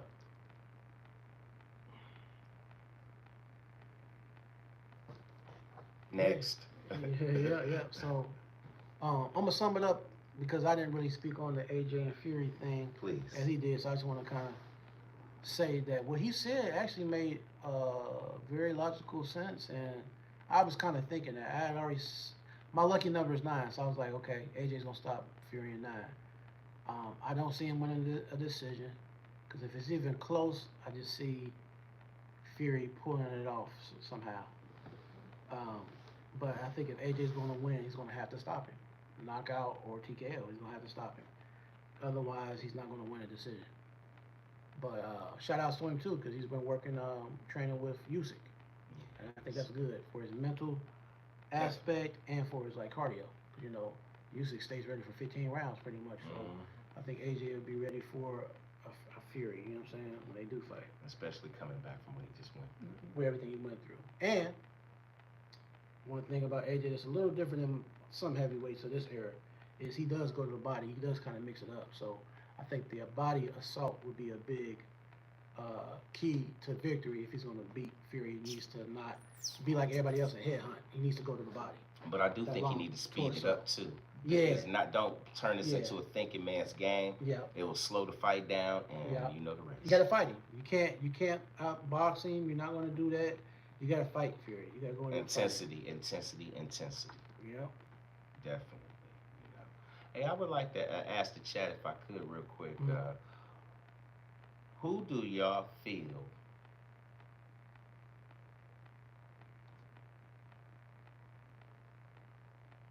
is help carrying boxing in a direction that it can go further with this person being in the sport? Sincerely.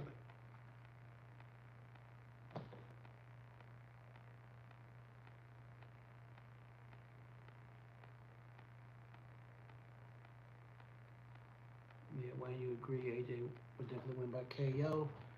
Abdullah, you said Triple G was old. Yeah, definitely in 2022. That trilogy, it was crazy to wait it out that long. Absolutely, Abdullah, Usyk is a throwback type fighter for sure. Southpaw and the Matrix. Yeah, that cat-like reflex. Cabiel is a good body puncher. He definitely is. Now let's talk about him right. See, he just brought us up. Cabiel, I like this man, but I just still don't know. I feel like he looked great against Zhilei Zhang. He showed he could take a punch. He got back up, stopped him to the body. He stopped Arslan Makhmedov, the big Russian. Yes. So we know he can chop down the big tree. But how does Arslan Makhmedov do with a slicker fighter like a Fury style if he did fight Fury? How does he do against a raw puncher, somebody who could punch like a AJ or a Daniel Dubois or a Moses Ntum? You know what I'm saying? I just still have question marks with Cabiel. You know, he's good at what he does, but it's like, are you good against certain fighters or certain fighters that might have a certain limitation? Zhang can hit. but he could be kind of slow. You know what I'm saying? Right. But if you're fighting Tuma, who got the speed, that that Zhang lacks, he got the timing that Zhang lacks. He got all those other attributes. So I just don't know that Cabio's gonna look as sharp against certain style fighters because styles make fights basically. Definitely do. They So, definitely so do. I still have question marks. You do? I, Yeah, I for do too. Cabio. I do too. But I'm not knocking him though. I'm not I was gonna saying. say it's on the up and up. It's Yeah, but yeah, I still need we need to see more. yeah. Definitely. Abdullah, I think Turkey and Khan are good for the sport. I'm just not a fan of Dana White. I kind of alliterate that. I'm very critical of Turkey because I didn't like what I saw at that Benavides. Better be versus Bivol fight.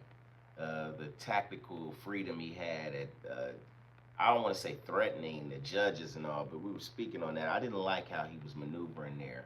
I don't like how he was running his promotion from a standpoint of acting like what he says is the golden rule to what he thinks from opposed. These are judges. They're supposed to be professional. Their decision is their decision. You're just a promoter. But beyond that, I do like what Turkey's doing. I don't like some of the people he's associating with, and so it makes me wonder: are you any good really for boxing? I mean, you're making some moves that are, eye openers. Make me say, But it's some of the people you are associating with. I do not agree with. I do not like it the way Ring Magazine is being ran. I do not like the way it looks like y'all have some type of form of payola with Matchroom Boxing, all the way down to the announcers on the zone, from Chris Mannix, Sergio Mora, and beyond. The way that they seem to want to coddle and cover and speak highly on y'all, even when y'all do bad. I don't like the way y'all post, the way that y'all have y'all Ring Magazine countdown, and if there's 5 fighters' names on there, 3 or 4 of them is turkeys, even if really only 1 or 2 of them should probably personally be on there. I don't like that. I don't like how y'all put who is it? Who he's the champion, but y'all got somebody else as the #1 fighter, and he ain't even got a belt. Who's that guy? What weight class? Heck, I want to say junior welterweight, but it might have been middleweight, or was it welterweight, or was it not lightweight, junior, featherweight, or one of them. They got a guy who won the title and is a champion, but he ain't even in the top 3.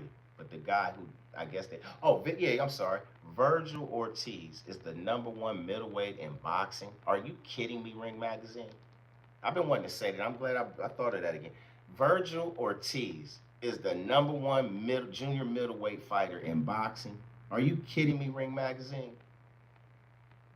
Are you kidding me?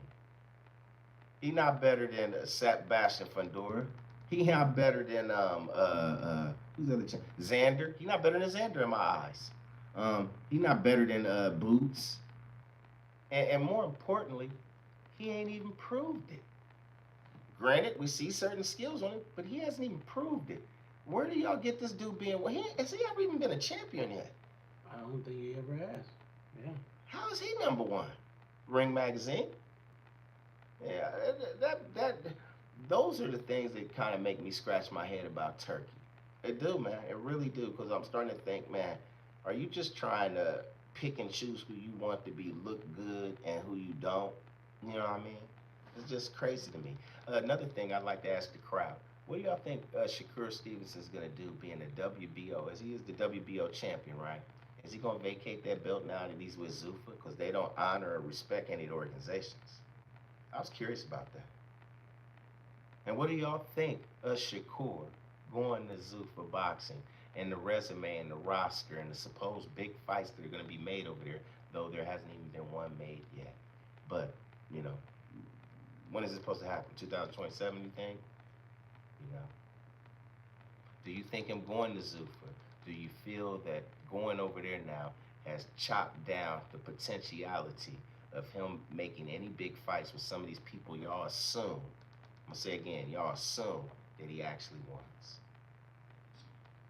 Curious. All right, man. So, man, that was another Great episode here, man. Tonight sure. we was cooking for a good minute, almost like let's see, it says Ooh, 145 minutes.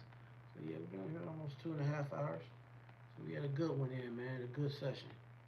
Absolutely. But I wanted to say thanks to everybody who showed y'all support. And like I said, if you want to show your support too, remember Linktree is on my Facebook for the merch and stuff like that. Different color hats, like the one I'm wearing on my head, the one in my hand. Tees, we got the hoodies for the fall and winter. Or if you're on the side of the world where it's cold, we got the hoodies, and they will deliver from here all the way to Siberia or wherever you are in the world. So Already. if you want your package, just go on there and support the channel and grab you some merch. Hey, top quality material too. Feel real good on the body. Hey, and if your girl got to go out and get the mail out the mailbox, you can throw one of the hoodies on with the hat and go get the mail and come back in with your shoes. You know what I'm talking about? Go support Ring Walk Boxing. That's a podcast of purists of men who want the fair, unbiased perspectives of the sport to be associated and broadcast to everybody. And we want you to enjoy, and we also want you to be informed whenever you come on the show. And if there's something that y'all gave that y'all learned new, that's a blessing. And if it's something you can offer to the show to make it even newer, we appreciate that as well. Yep. So, like I say, as always, y'all all be safe all around the world, all in Cincinnati. In Cincinnati, especially, Alright. put those daggone guns down to these youths, these teenagers running around here acting crazy. Somebody just lost their life on the west side in Western Hills at Chipotle. The gun violence in Cincinnati is just here in the city, but it also all around our nation. So this is just a demonstration of what's going on all around our nation and around the world. Salute to my West Coast homie T Hill. Thanks for coming through, bro. I just want everybody to be safe, man. We this violence got to stop. It's just way too much. And for me, actually losing family members here in the city of Cincinnati, losing a cousin who was shot downtown on Green Street, downtown Cincinnati, and losing a cousin in Lincoln Heights who was killed. You know what I'm saying? It's just like I'm just tired of it, man. Because like I told people, the way that the rate, I said this before this even happened to my family members. I'm like, at the rate things are going, it's going to hit home, and it did. Now it hit my family, so it's like if it hits my family, it's going to probably hit somebody I know's family. You know what I mean? Because the city is that small. They call Cincinnati Mayberry because we all know each other. We got to stop killing each other, man. We got to. Yeah, stand up, Cincinnati. And, Columbus, Cleveland, yeah. Dayton, yeah. Ohio, all that, man. Huh. Zanesville. It's got to stop. Definitely. Got to stop. Definitely. Shout out to Williamson, West Virginia. Shout out to La Vega, Dominican Republic. Oi, to all my Dominicanos and all the Blackwells all over the world. You know we are. It's the church. And the name is the Blackwell. Yep. So like I said, y'all be safe, y'all. And like I say always, we will catch you on the next round. Peace.